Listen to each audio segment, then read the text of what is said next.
What's up, everyone? It's Merrick TV back at you guys with another Coffee Break MMO podcast. I know we've been talking a lot about Guild Wars 2 the last few weeks, and there is an excellent reason for that. There's so much going on in the world of Tyria. I'm really glad you guys are here. We're going to be discussing a lot of the really exciting things coming in the future of Guild Wars 2. We basically had an enormous news drop, basically blog post from ArenaNet, which is maybe one of the most exciting, encouraging blog posts that we've ever gotten from the company in the history of Guild Wars or ArenaNet. I don't know. It's very exciting. A lot of exciting things are coming, and we have a lot to discuss. Again, I was told by my beautiful wife that when I do this introduction, I should also say hello to our fabulous YouTube viewers. Thank you guys for watching this in the future. Let us know what you think about the topic down below, and if you like this content, smash that like button. I've always wanted to say that. Subscribe, chat down below, all those good things. All right, let's get into Coffee Break. What should be this button? Yeah, it is. All right, guys. Again, my name is Merrick TV. I've been playing Guild Wars 2 for a bajillion years. I also met my beautiful wife directly below me, the shiny man named... I'm just kidding. Judy Vision in the bottom right. Beautiful red hair. You want a divorce? What? Oh, man. It's on stream forever, you guys. The divorce happened here. Judy Vision in the bottom right. She is also a streamer, plays Final Fantasy, a lot of crazy... I don't know, what do you call those? Indie games? I play point-and-click adventures. Stardew Valley, point-and-click adventure games, Terraria, and Animal Crossing. Also, she's going to be streaming more Guild Wars 2 coming up soon. We're getting way more involved in Guild Wars 2. We got the guild up and running with a ton of events planned. The guild hall is being built. She's intrinsically involved in that stuff, and she's going to be doing some Guild Wars 2 streams pretty soon. Yes. All right, and my right-hand man down below me is my down below hand, Cryptic Villain. Also met him in Guild Wars 2. Obviously, we're some Guild Wars 2 fanatics. He doesn't stream as much as he should, but he totally should stream. Right, chat? Shouldn't Cryptic Villain? He's so shiny. He should totally stream. So shiny. I am not going to be drinking coffee tonight, but I've got a Nutella milkshake. All right, guys, this is the best milkshake that has ever existed in the history of milkshakes, and I'll be drinking it right on top of Cryptic. Yeah, he's only doing that to make fun of me. He knows I want one, and he's making me very frustrated. I can still kick you from the Discord. That's still he has the power here, buddy. No, it's true. He actually could. All right, guys. So just to go over exactly what we're going to be talking about on Tuesday, we got basically, I don't know, what would you call it? It's basically that the expansion EOD that just dropped for Guild Wars 2 has been out for a few weeks, and this was sort of them finally catching their breath and touching bases with the community. There's been a lot of changes that were planned, some emergency changes that already kind of came into play in terms of class balancing. 9 new elite specs, of course, bring a lot of balancing to the game. Some things had to be addressed right away. And then, of course, the meta controversy, which we discussed 2 weeks ago. Too hard, too much orchestration, too much personal demand. A lot of things like that were updated and changed. So some of that was addressed, but also just basically a future roadmap for Guild Wars 2. That's basically what we got, right? Yeah, we got a roadmap. We got some talk about future stuff, some interviews done with some gamers, PC gamers, or PC Mag. It depends on where you hit their site from. That was a good article, actually, the PC Mag one. Yeah, it was. It definitely hit a lot of the notes that were in the blog post released, but it also they were able to ask some questions and kind of dig into a few things that hopefully we'll be able to dig into here in this podcast as well. But yeah, I mean, we should dive right in. Obviously, we have our wonderful roadmap that has been released, and there's a lot of exciting things on there. I wanted to start with the thing that everyone is talking about, and I hope everyone's talking about it. Mm-hmm. Season 1 coming back. Season 1 coming back! Woo! I can't believe Cannot that contain my happened. excitement. Well, because in our last coffee break, just last week, we were talking about this, or when we were doing the story, and I was bemoaning the fact that I was not able to play through Season 1 and talking about how I felt like I wasn't as connected as the people who did get to play through it. And then lo and behold, a few days later, they announced this. I couldn't believe it. Yeah, it's important to give context, guys. So season 1 came out a billion years ago, right? Like this is literally the first iteration of the Living World story when they planned this. And for those of you guys who don't know, Guild Wars was planning on doing this forever. It was actually a selling point. It was Living World for that reason. They called it Living World Season 1 because when they came out with the content, it was supposed to be a living, breathing event. Something was supposed to happen in the real world, not an instanced zones where you would go in with friends, but literally something would happen to the open world, would happen and then would end and go away, basically making it seem like the world was a living, breathing experience that you could really only experience if you happen to be there. And this was an exciting idea. I oftentimes relate this to underwater combat. For those of you guys who were around back then, I mean, seriously, right? Like, for those of you guys who were around at the beginning of the game, underwater combat was a selling point. People were excited. I mean, I was like bouncing up and down for underwater combat. It was this really interesting and cool idea that didn't pan out so well, right? And ArenaNet and Guild Wars 2 are sort of replete with things like that. They tried very new and different things, then some of them really worked out and some of them really didn't. To their credit, they learned from a lot of these things. I think that one of the criticisms that happens with ArenaNet is that they will come out with a system, see if it works. If it works, they'll go with it. If it doesn't work, they will just sort of drop it. They leave it in the game, but they don't really address it or update it going forward, right?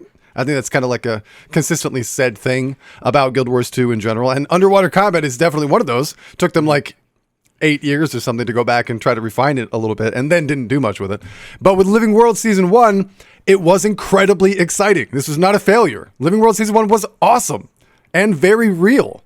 But then when it ended and people missed it, they weren't able to go back and do it again, and that was sort of like devastating.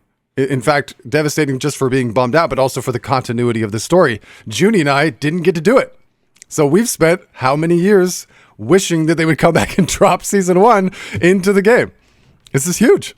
Well, actually, NG makes a good point in chat. Does this mean there is going to be an instanced version of Old Lion's Arch? Is that what that actually means? Because that would be amazing. Yes. Yes. Two things. One, there already is an instanced version of Old Lion's Arch. They fixed that in the story a few years ago, maybe more than that. I forget. When they put in New Lion's Arch for a while, there was this weird period where when you did the story, their New Lion's Arch was what you got, which made no sense. There's still some like personal story events where you end up in the old one, right? Yeah, that's true. That's what I mean. But those are very small, right? Yeah, They're tiny. So that's what I mean. There is an instance in the personal story. They fixed that. So that in the personal story long ago, they fixed it so that you can go in there and see Old Lion's Arch. You're obviously playing the old personal story. I still like it better. You can see it.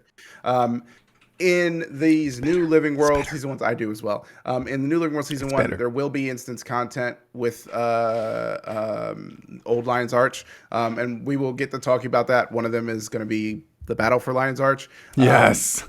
But we should start with episode 1. We know, so we're getting 5 episodes, right? I think it's been confirmed that we're getting 5 episodes of Living World Season 1. I think that's right. Yes, Dragons. Episode 1 has already been confirmed to be Flame and Frost. We're getting it in like 2 weeks, right? Like April 19th or something, isn't it? It's like 3 weeks. So 3 weeks. Can you believe we're getting content that quickly? Soon, dude. I mean, who? No, I can't believe it. Absolutely am stunned that that's true. They did confirm right away that it was going to be Season 1 before Season 6, but that there is going to be a Season 6, but Season 1 first, which makes perfect sense. And it's so exciting. My jaw fell open when I saw the date of the release of that. Exactly. I couldn't believe it. I was like, ArenaNet actually giving us content in a reasonable release cycle. What's happening? The views of Cryptic Villain are not necessarely those of Merrick TV. No. Merrick TV for ArenaNet partner. Pretty pleased. You guys do no wrong. He wants to be an ArenaNet partner. Don't believe him. No, I mean this is awesome stuff. And episode 1 is supposed to be Flame and Frost. Yep. Which is Bram and Rox. There's that whole Molten Furnace. Basically, like if anybody did the Molten Furnace Fractal where you have Bram and Rox, it's basically that, but there's a lot more story and things play out a little differently. It's literally where you meet them, isn't it? I mean, because for those of us who came in at Season 2, we were kind of disjointed. Like, Junie and I played from the beginning of this game, but we missed Season 1. So when you come into Season 2, you're like, oh, hey, all of you guys, we're friends, right? I don't really know who you are. Yeah, it is a little disjointing. And yeah, it is where you meet them. It also, it's funny. I've been playing through Season 2 this last week, trying to get the Legendary Amulet.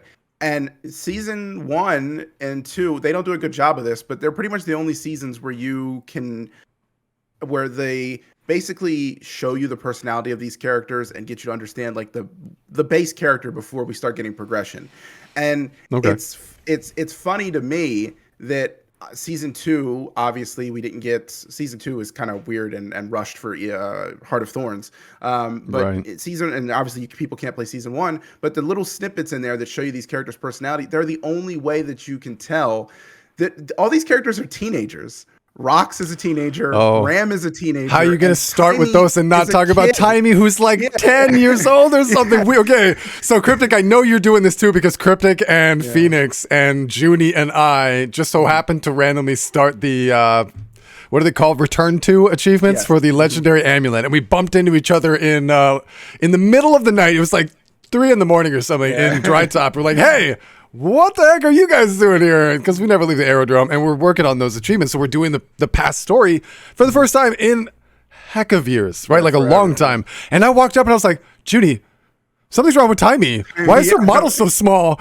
Because she was on an Asura. I'm like, go stand next to Timey. Go stand next to Timey and like look at the height difference. And I was like, why is she so small? She goes, she's a kid. Like in the story, it's been a ton of like, it's been years now. Yeah. So like she's grown up and it blew my mind. Do you remember when Casimir used to get the hiccups when she'd get nervous? I mean, like so many things that I'd forgotten that I love about everybody that. used to call you boss for that. Yeah, they called you boss. I made the same comment, dude. I was like, wow, I'm the boss.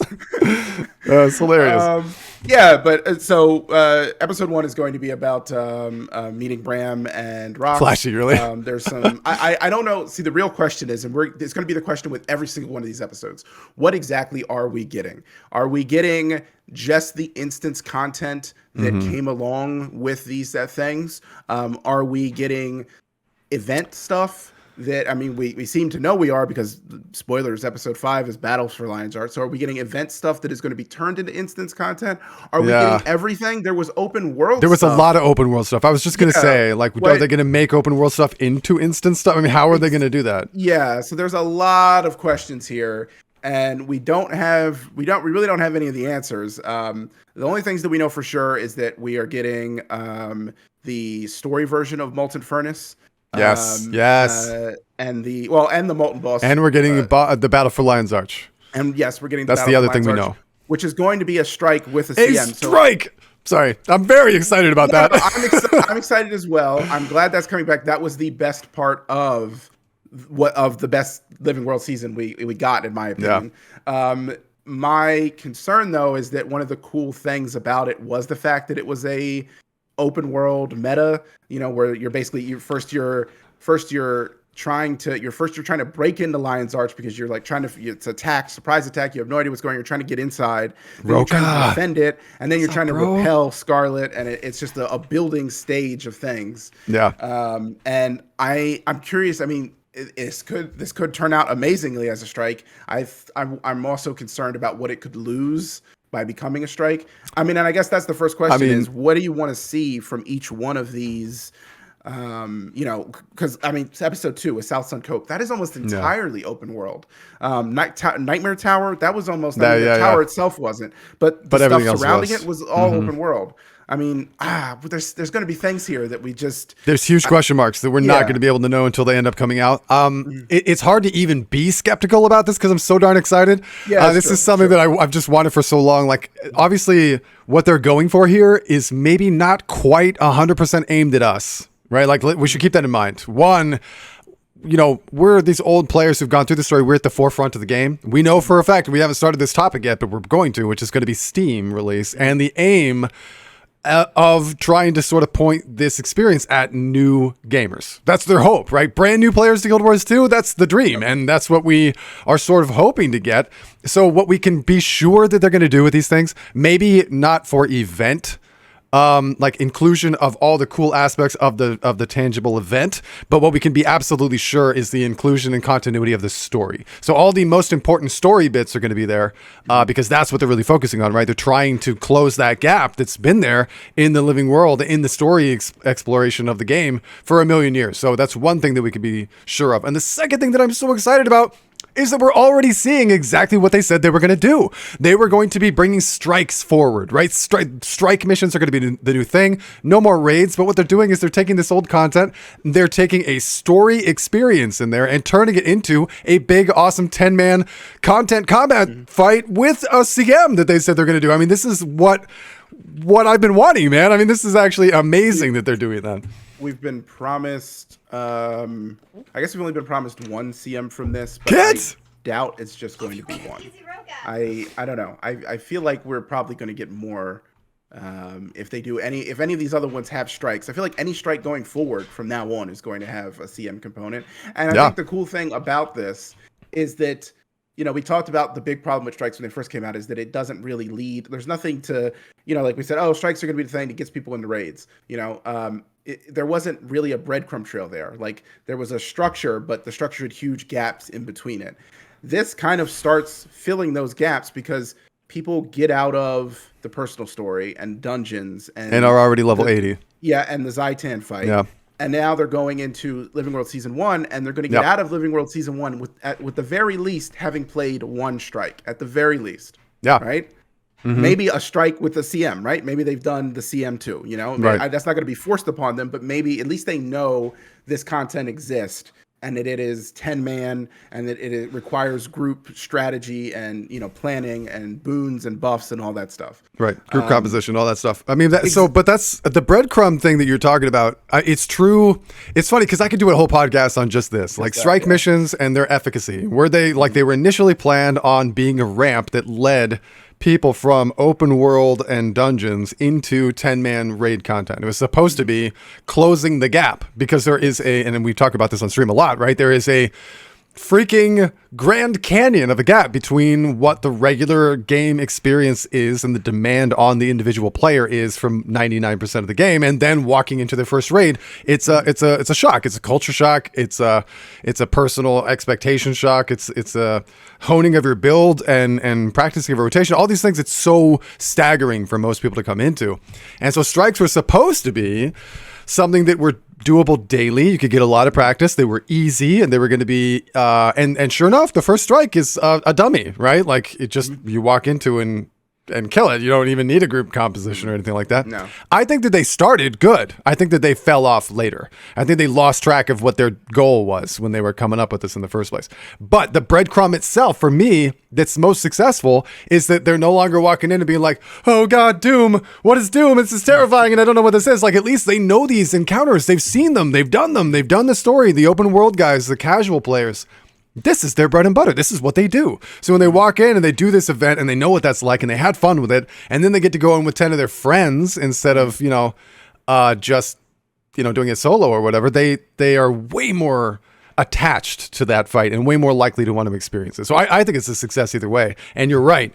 Going forward, if they do this throughout the whole thing, I think this is how they fix that problem with the efficacy of strikes. So it should be good. Yeah, I'm excited for it. I guess on that beat though, before we dive into maybe the episodes a little bit more, do you think, or what do you think the new strike is going to end up being? I personally think it's going to be the Prime Hologram, which is the final fight at the end of Battles for Lion's Arch. There has been speculation though that it is going to be a revamped version of the final fight against Scarlet after you beat the Prime Hologram, which I don't think we need that, right? Like, you'd rather it be the Prime Hologram? Yeah, I mean that was the big awesome fight, right? Yeah. Like the Scarlet. That's the more strike feeling fight. Yeah. Yeah, exactly. And the Scarlet fight was really just like you had already. It was a story beat, and you had already done the challenging part of, you climbed up her machine, you beat the Prime Hologram, you did all the stuff, and you defended Lion's Arch, and it was just kind of like the the carrot or the candle on the cake, right? The icing on the cake. It was just the wow. It took a while to get there. It was the carrot on the cake. We could have some carrot cake. No, it's fine. Carrot cake is good. Right. Carrot cake's delicious, and it has icing on it, cream cheese icing. So. Look, Easy Roka in the chat, by the way. Big shout out to Easy Roka, Guild Wars 2 legend in there. He says, and I've heard him speak really negatively about strikes, right? Like I know Roka's take on that. They've done a great job with the EOD strikes. I hope they continue just like that. Roka could not agree more. I also want to flash back to Flashy Flu's question about whether the strikes are going to be more like Freyner or Whisper, stuff that are actually boss raid encounter like fights, right? Or they're going to be more like Forging Steel, which are long drawn out story event sort of things that are no fun. Everyone that's ArenaNet should, they got to know when people are in the LFG saying like all strikes that don't suck. And it's, everyone knows what they are, right? No one wants to go and do those again. And so my take on that is that we are dealing, and this is a broader topic, of course, but we're dealing with a new ArenaNet. We just are. This is a brand new ArenaNet, which is why we're going to get into this discussion also. Well, I mean, we were going to talk about Catalyst, right? Like I was so sure that they were going to absolutely address Catalyst right away. And they did. And if you go back through the history, for sure that they don't always do that kind of stuff. They're kind of disconnected. But I don't believe that they're going to be making certain kinds of mistakes going forward, at least in big improvements. And the new EOD strikes were a good show on that, right? There weren't any that were added that people don't like. Everyone likes all the new strikes for the most part, right? I'd say that that's a pretty big success, especially with CMs around the corner. So I'm going to go out on a limb, and I'm going to say that we're not going to see a lot more Forging Steel type stuff. Yeah, I mean, I hope we don't. I said that was optimistic of you, but I am also in the optimistic camp. I'm just gonna hide it until. And you guys don't know Cryptic like I do. That's a big deal. He's not been optimistic about ArenaNet and Guild Wars 2 in a long time. It's been a long time. That's true. It's been a long time.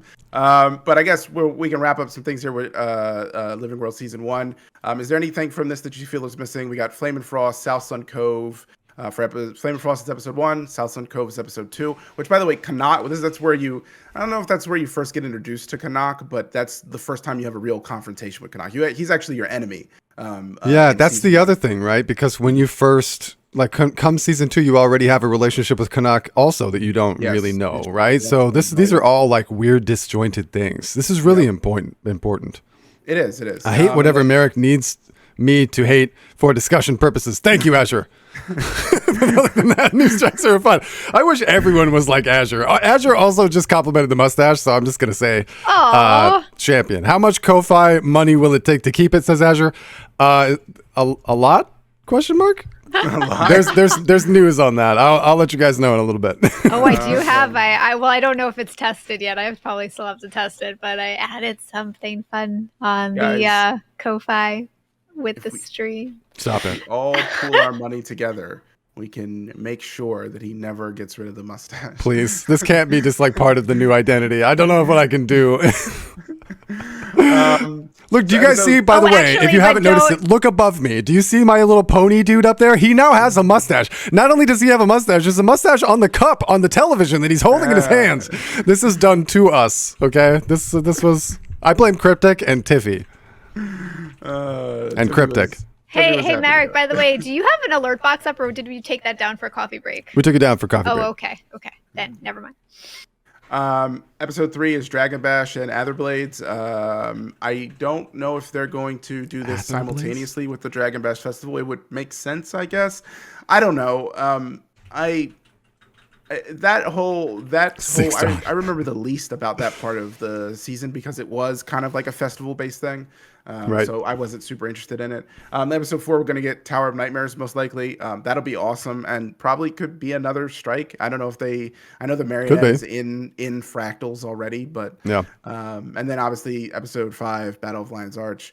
I don't know. Is there anything from there you think is missing? There were other things like the Queen's Jubilee. We had Clockwork. Tequatl. So some of that we've seen come back, though, right? So that's the other weird thing about this, because we've seen the Jubilee.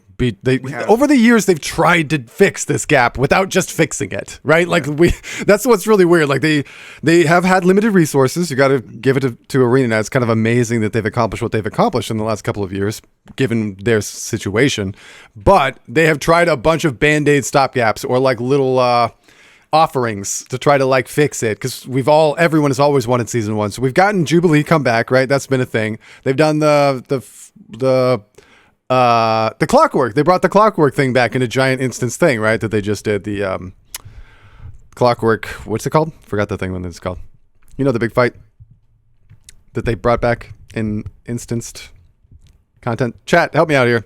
Why? Hopefully the cryptic people know what I'm talking about. vaguely know what Marionette, they're- the marionette, yes, the marionette. Yeah, that was it. Yeah. so like little things that they've brought back with the attempt to sort of fix this kind of stuff. But this, I think what's so big about this is that it's really finally going to fill all of this void. Yeah, Twisted Marionette. Thank you, Dragon. I could not remember the name of this. Is that where the Karka, with the Karka being all over Lion's Arch? No. Or is that something different Fleshy Flu was is in referencing? Fractals. They added it to Fractals, but that was Tower of Nightmare stuff. I thought there was another Clockwork thing. Like, remember you were collecting Watchwork sprockets? I mean, when you ask me if I remember, it's how well I remember various YouTube videos because I didn't play season one. So exactly. like we've looked it up a few times, trying to kind of get a good grip on it. And there's of course that silly NPC thing that is in Lion's Arch you can watch, but it's not enough. It's been so long, I honestly don't remember a lot of it. Tequatl was a big thing. Tequatl came out during this time. I don't know if there was a whole set of achievements that are gone now that you can't get. You can't get like a mini or the wings of Tequatl anymore. There was a backpack. Oh yeah, I remember that. Yeah, so I mean that stuff that I feel like if there's anything missing from this list, Tequatl, and then maybe like the I don't care about the probes. That was dumb. That was open world content. There was a History of Scarlet like side thing that they did. There may be in the game now, but I would like that expanded upon. Like learning more about Scarlet's past was very interesting to me. Because Cryptic and I feel the same way. Two. One of our favorite characters in the whole game is Scarlet. Like I think Scarlet is just incredible. Such a great character. But the one thing that we can absolutely say is that things like that you just brought up, like the wings, they address that. They said the rewards that have been out of reach for so long, they were part of that entire process, are now going to be brought back. So like that was addressed. So if there's something that you've had your eye on for a long time from season one, chances are it's coming back. Chances are there's going to be more added to the stuff. There were so many things that I wanted from season one, and I don't even remember what half of them are at this point because it's been so long. And they tried to fix some of those too. And like every once in a while they'd bring something weird back, right? Like the do you guys remember when the what are they called? The robotic wing things that have like the two pair of wings and then 4 and then 6, you know what I mean? They glow different colors. You had to get what are those called? Those things were impossible to get. They were so expensive. The Aether Blade backpacks or whatever they were. Yes. And you can get them in like blue and green and orange, I think, glowing stuff. But those were, for a while, impossible to get. Yeah, there's a plain one too. Because you take the cores and that's what changes the color. The Watchwork Night cores or whatever it's called. Which, by the way, that has one of my favorite flavor text in all, because I love season one. And I have that backpack. Kit, I agree. It when it came out originally. But Tempered, there you go. The Tempered Spinal Blades, Flying Triangle, you champion. But it has one of my favorite flavor texts, which I'm quoting this off of memory, so I may be wrong, but it is it was like Me Too Triangle. And on that day we faced Scarlet at our door, and we won, something like that. And it's like it's like we're just reminding you of the achievement of you defeating Scarlet. Like she came to your doorstep and you defended it, kicked her butt. Yeah, but how about like so stuff like that has come back, but obviously we didn't get the Tequatl wings aren't back, and my title that I still rock to this day, Hero of Lion's Arch, Savior of Lion's Arch. How do you feel about people probably getting access to that stuff again? I mean, the title is definitely. I would be shocked if the title isn't available again. I feel bad, dude. I feel like I got a rare title that not many people have anymore, that nobody rocks, and now everybody's gonna rock it.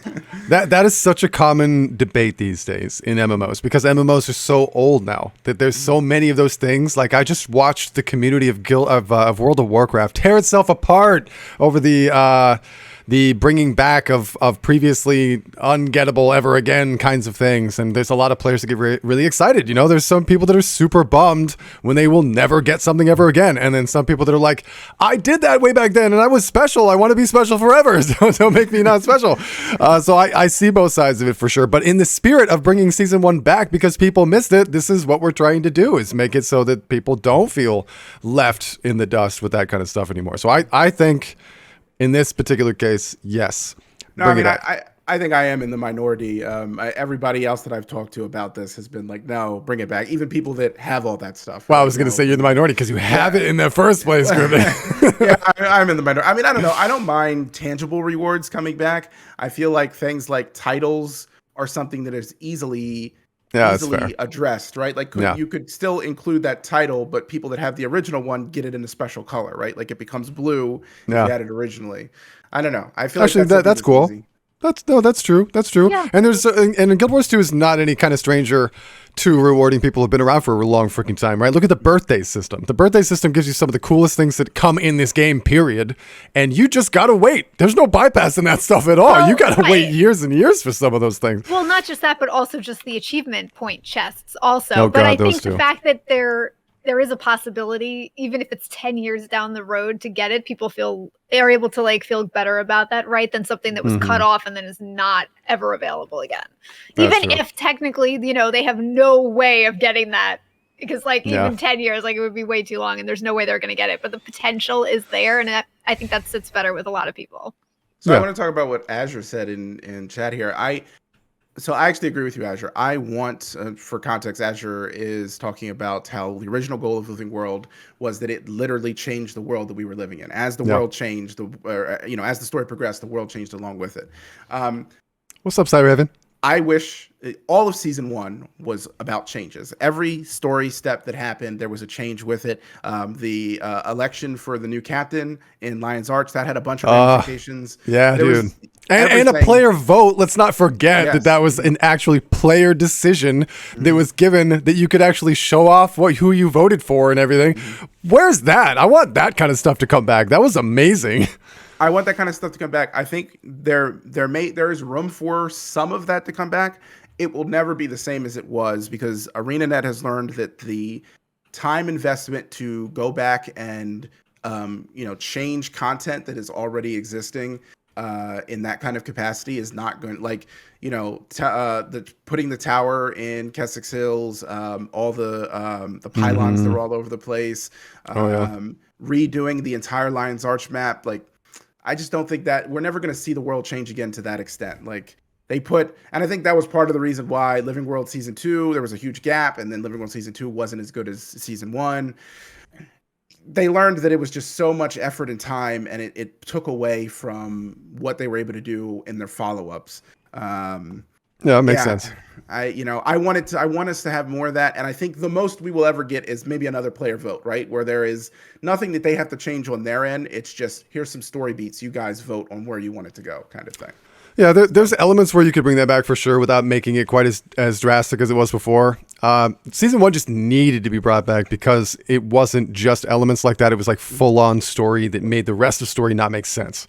Yeah. And from like from a developer standpoint, especially right now going into trying to appeal to brand new players, this needed to happen. I want to throw back to what Kit said. I have said forever that new players were missing out on so much story since they couldn't play Season 1. But then the next thing she said is super important, which is that they doubled down on it when they brought back Mytrin, Scarlet, the Aether Blaze, and the entire story in Cantha. Right? This was like not only the brand new players are going to be confused, but even the high end players. I would say that most people who are playing the expansion today were not around for Season 1. And most. that's what.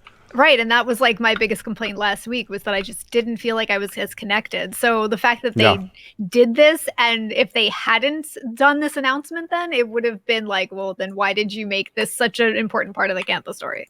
Yeah, obviously, I have to give them the benefit of the doubt because I want to, because they must have had this design already in place, right? They must have been like, we're going to bring back Season 1. Like they must have done that. Why would they? Why would they go to the one thing in the whole game that can't be referenced by people and make that the real crux of and it is, let's not get it twisted. It is the center core of the EOD story, is the one bit of story in Season 1 from 8 years prior that could not be redone. I have to believe they had this in mind. And I want to bring that to basically acknowledge what this update meant. I mean, we're going through individual details about this update, but I really want to talk about the significance of this update in the first place, because basically this was them sort of addressing a lot of things that I think that the community just really needed to hear, a lot of things that are really important to a lot of people here. I know that EOD was sort of like a question mark about how well it was doing, right? There was like this weird element because we were going through these zones and really appreciating the story, but there was no one in the zones, right? Like everyone, it was empty. Did you guys in chat, you guys experience this? Judy and I are going through this game thinking, oh God, this is so exciting. We waited 4.5 years for this new expansion. Are we the only ones playing it? Like, has no one else come back to play this game? Well, and that's the thing. It felt so empty, and it was kind of cool because it made you feel a little bit more immersed, right? Because there's really nobody else around, and maybe this seems a little bit more, immersive. But then at the same time, how are you supposed to finish any sort of multiplayer event or meta event? And then as we kept playing, we were like, wait, it feels so isolated. Well, it was also strange on top of that because we would keep running into people that we knew were playing, right? Like me and you, Merrick and Judy, kept bumping into each other over and over and over and over. And we in these empty maps, which were otherwise empty, right? Except for us. Are we the only ones playing this game? That was the weirdest part that made it seem like it was not some sort of weird coding thing, like I think is what they inevitably said it was, right? That it was some sort of coding issue that was going on. Well, I think the official line put out by Ruby was that they intentionally did it in order to they intentionally created left maps open longer and prevented people from joining maps that had a certain number of people in it in order to reduce the load and to ensure people had a good play experience.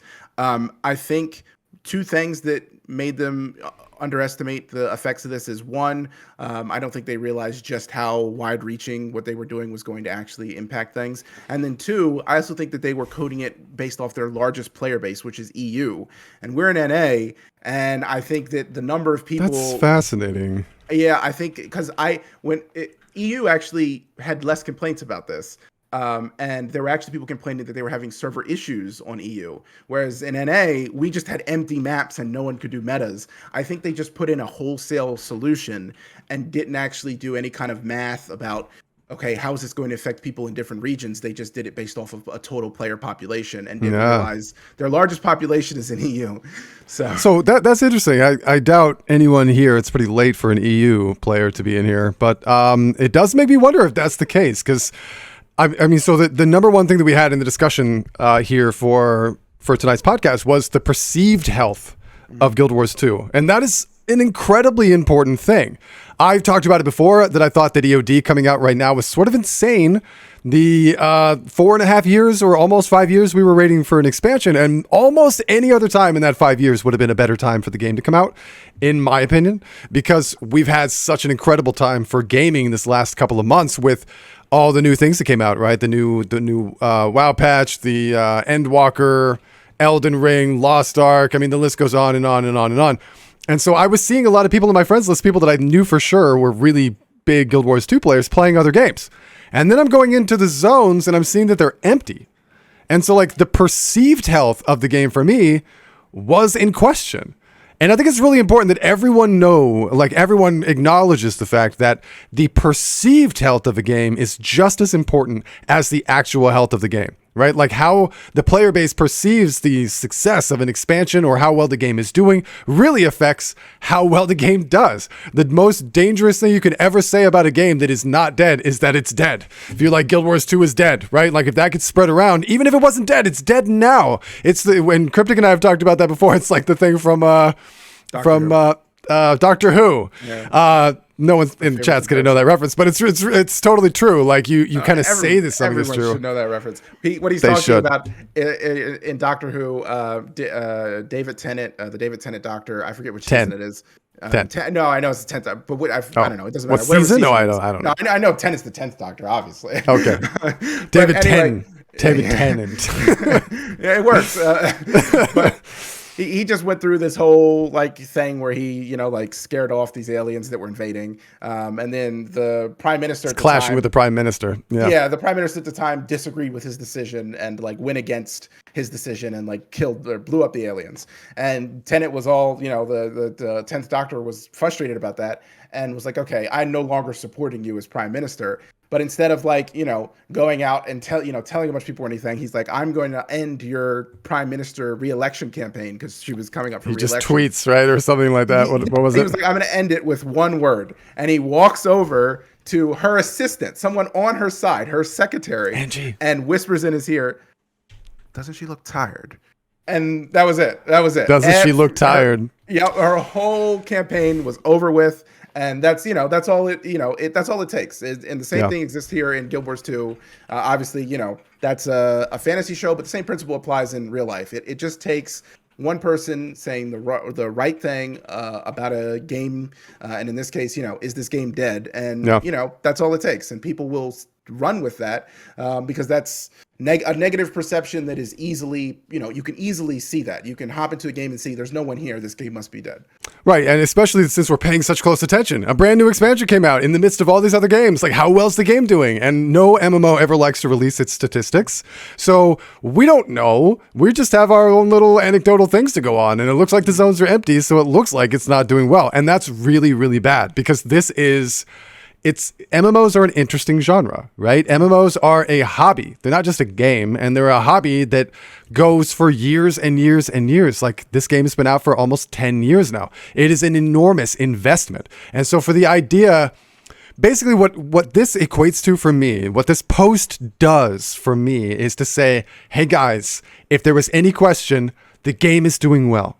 The game is not only doing well, it is 3 times the player base that it was, 3 years ago or whatever it was, or double the player amount that it had 3 years ago. That's crazy. Now, of course, we've got COVID happening in between, but then the next thing is that EOD has outsold POF.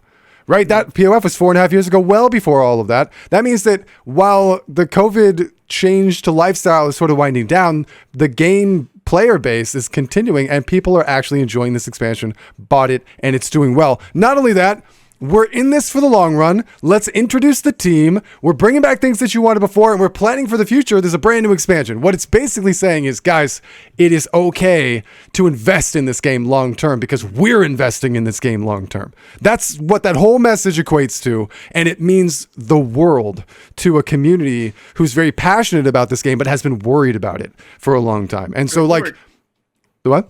No, I was just saying we were extremely concerned. Yeah, that, not with only good would reason. this be the last expansion Guild Wars 2 ever got, but that it was going to be a financial failure. I mean, if you go back and watch our earlier episodes of the podcast when we were talking about the expansion releasing, we were very concerned that this would be the end of Guild Wars 2. That we weren't even sure if we were going to get more Living World, let alone another expansion. There were real question marks there, right? Like we just didn't know. And here we are. I think it's a huge statement to come out and say, we are committed to doing another expansion. You're going to get another expansion, when they have never in any of the past 3 expansions come out and committed to doing an expansion until it was basically right around the corner. Which has always been a complaint of the community anyway, because they don't build up enough hype about it. Nobody really knows except for the people that are already going to be playing anyway, right? Rather than sort of building up hype. Because again, just to tag down to the game perception, the perception of the game doing well, is when you are telling your buddies, oh my God, this game is so great, I'm really enjoying it, and there's a new expansion, and it's doing well, like, come play this. Like this, the sort of groundswell that comes from that is so important. And for those of us who were wondering if we were ever going to get any new content, to be told, like, I don't need it to be soon. It could be 2 years from now. But like the fact that, like, we just needed to hear the words, man. Like, the game is going to be going for the long run, the long haul, basically. That is just enormous for players like us. Well, it made a huge difference to me too. For a long time, I've been kind of doing a lot of Final Fantasy stuff, and I was looking very much into Lost Ark, and I'm still interested in those games and I intend to play them, but I had almost, like, in the back of my head written Guild Wars 2 off just because I thought this was the end of the game. And when we finished EOD, it seemed like it might be almost. Like, I know a lot of other people weren't thinking that, but like the credits were so final. It was like we just had finished this RPG. The story was wrapped up as like a bow, and it was just that was going to be the end of it. So when I heard actually on Tuesday when they said that this was not going to be the end, like my entire thought of like playing Guild Wars 2, it just like changed. It did a whole 180. Like, I'm much more invested now, and I didn't even expect that to happen. It was sad. It felt like a farewell, didn't it though? Like, when you guys look at the end of the story, it felt like they were like, the credits run, the sad song with lyrics is singing and playing in the background. We go and finally would like say hello to all of our friends in the tavern, and they all like share where their life is going from then on. It felt like the end of a classic single player RPG. We're getting married. This person's got this. They fixed their drama with this. Ritlock and Logan are BFFs now. Everything is like so wrapped up with a nice little bow. And then and I was just waiting for like the screen goes black, and then you see the big, evil, scary, hopefully not dragon, sort of rise up with the evil glowing eyes, and is like, now it's my time to crush Tyria, and then like cut to black, right? Hopefully not dragon, because Kurtik's dying. No, like, because we don't. You see the end credits, it comes up and it says end of dragons, and right as he gets to the end of the credits, it switches to endless dragons. No, we would have all rioted. But like, you know what I mean? Like, I fully expected there to be like, this isn't the end. And there wasn't that. It didn't happen. It just really wrapped it up in a nice little bow and said, okay, bye. And like, to me, there was something in the back of my head, especially because, again, like I was looking at my friends list. I was looking at Discord and seeing people not playing Guild Wars 2. Mm-hmm. Everyone's in Elden Ring. They're in Lost Ark. They're not playing Guild Wars 2. I'm going to the zones. The metas are failing. And the zones are empty. So by the time I finished the game, I was like, did they make this like, you know, like TV shows do that when they're not sure if they're going to get the next season renewed, right? They kind of give an ambiguous ending that's almost like a goodbye. And they like, just in case they get canceled. Like I had that vibe for this. I was like, is this just in case the game flops? And I was worried, man. I'm so glad you guys also felt that way, because I felt that way. Even after the credits rolled, I felt that way. You know, we had that whole thing. I was like, I was telling Phoenix, I was like, I feel like we at the most are going to get Living World from this. That there is not going to be another expansion. That this is the end. They've wrapped up Guild Wars 2. This is the end of Guild Wars 2. She felt the exact opposite. She was like, no, we are getting more. We're obviously getting more. And I couldn't see the perspective. Phoenix obviously correct. Yeah, obviously. I couldn't see the more either. I thought exactly what you thought, Cryptic. Yeah, and maybe we would get a couple of Living World stories, and that was about it. Exactly. So, I mean, I'm glad to be wrong, obviously. And that's what I think this is a huge commitment. This is a huge commitment to come out and say, we are going to do another expansion, because the way they set it up, they gave themselves an out to not be committed to that. And they are intentionally like, this is doubling down, right? Like you left yourself a way out, and they're slamming the door on the way out, and they're saying, no. I'm not locked in here with you. You are locked in here with me. We are doing this. This is going to be a thing. So. No, it was just so important. And they waited the right amount of time, right? 3 weeks is about the amount of time that people took to, like, the whole community took to beat the game and do the little stuff in between that they wanted to do. This is right about the time that people could be questioning the longevity of the game and maybe meandering to the other 27 things that just came out in the last few months. You know what I mean? Like this is that moment to be like, hey, while you guys are still here, everything you've ever wanted here. Like that's basically what they did. Season 1, new strikes. Here's the new team. Everyone likes Grouch, right? Like everything seems to be going in such a good direction behind the scenes as well as in front of the scenes. And I'm telling you right now, dude, and we haven't talked about this, and I was going to bring this up during the Catalyst discussion with some of the changes that were just shown. But look at the way that they're writing. Not just the amount that they're communicating with the community now, but the way that they're writing. There's an awareness that I've never seen before. Read those Catalyst patch notes, man. These guys raid. Like the dudes who are playing this game or who are writing these things, like for the first time, maybe in the entire time that like sometimes I feel like ArenaNet makes these balance patches around the classes, and I don't know what kind of game mode that they're playing, because it feels like sometimes they just miss the mark completely, or like they cause dynamics that are accidental. That's what it feels like to me. Like they just accidentally landed in this certain setup of the meta, but now it feels like they actually have some sort of idea on what's actually happening in the raid scene and discussing it as if they were a raider. And it just felt so good to not only see that, but see it so darn quick. They came back 2 weeks later and were like, hey, we've seen this stuff. The other builds that are hybrid damage and quickness, they're being ousted by the overall damage of Catalyst and the ability to upkeep boons. We're aware that the ability to do that kind of damage requires a lot from the player because it's really hard to play, but we had to get things in line. Obviously, we overtuned. We're going to be rolling that back. Like that's real communication, man. That's the communication the Raiders dream of. Holy crap. That's how we talk to each other, Like, it's just so nice. Yeah, I mean, we'll talk more about that in the when we get to the balance section. But do you think, speaking about elite specializations, do you think we will get more in another expansion? Do you think we're going to get? Yeah, I do. I think that they've dug themselves in that hole. I think they hate it. You want to know the truth? I think that they wish they could get away with not. If you want to know my opinion, I think for sure they despise it. I think they're like, crap, we've got to do another expansion. We have to do more of this. You can see why they wouldn't want to do it. Mm-hmm. Yeah. It is a monster to create 9 new elite specs. That's got to be 10 times harder than every other bit of stuff that they do in a new expansion. Not to mention the forever challenge of balance. The forever challenge of balance that only gets harder the more things there are to balance. And it's exponential. It gets exponentially harder to balance, right? So like, I think that there would be riots in the streets if they came out with an expansion that didn't have elite specs, but I do think that they wish that they could get away with it. I think they shouldn't do new elite specs. That's right now. That's it. F's in the chat. Everyone throw things at Cryptic. Is there a throwing poop emoji? I need something like throwing rotten fruit or something. I mean, I think we're going to get them anyway. I don't think I think they should use this opportunity to come up with a new way to customize to do more build craft with what we already have. You mean expanding on the already completely horizontal progression in this game? Their mastery system was their best idea at that, and that is... But that doesn't impact... All right, at best, like it's not... But what if they had a mastery-like system that actually affected combat? I don't mean stats, I mean change the way your character played. So you mean expanding upon the elite specs that already exist then? Because that's the only way that makes sense to me. Is that what you mean? Yeah. In essence? In essence, yeah. I mean, so basically, like you got I'm all for. We talked about like revamping runes so that they changed your playstyle dramatically, right? Yes, like, I did bring that up. That was in the leadership discussion channel, but I did bring that up. Yes, I mean, that's actually an idea. It's a whole other podcast that we'll do, but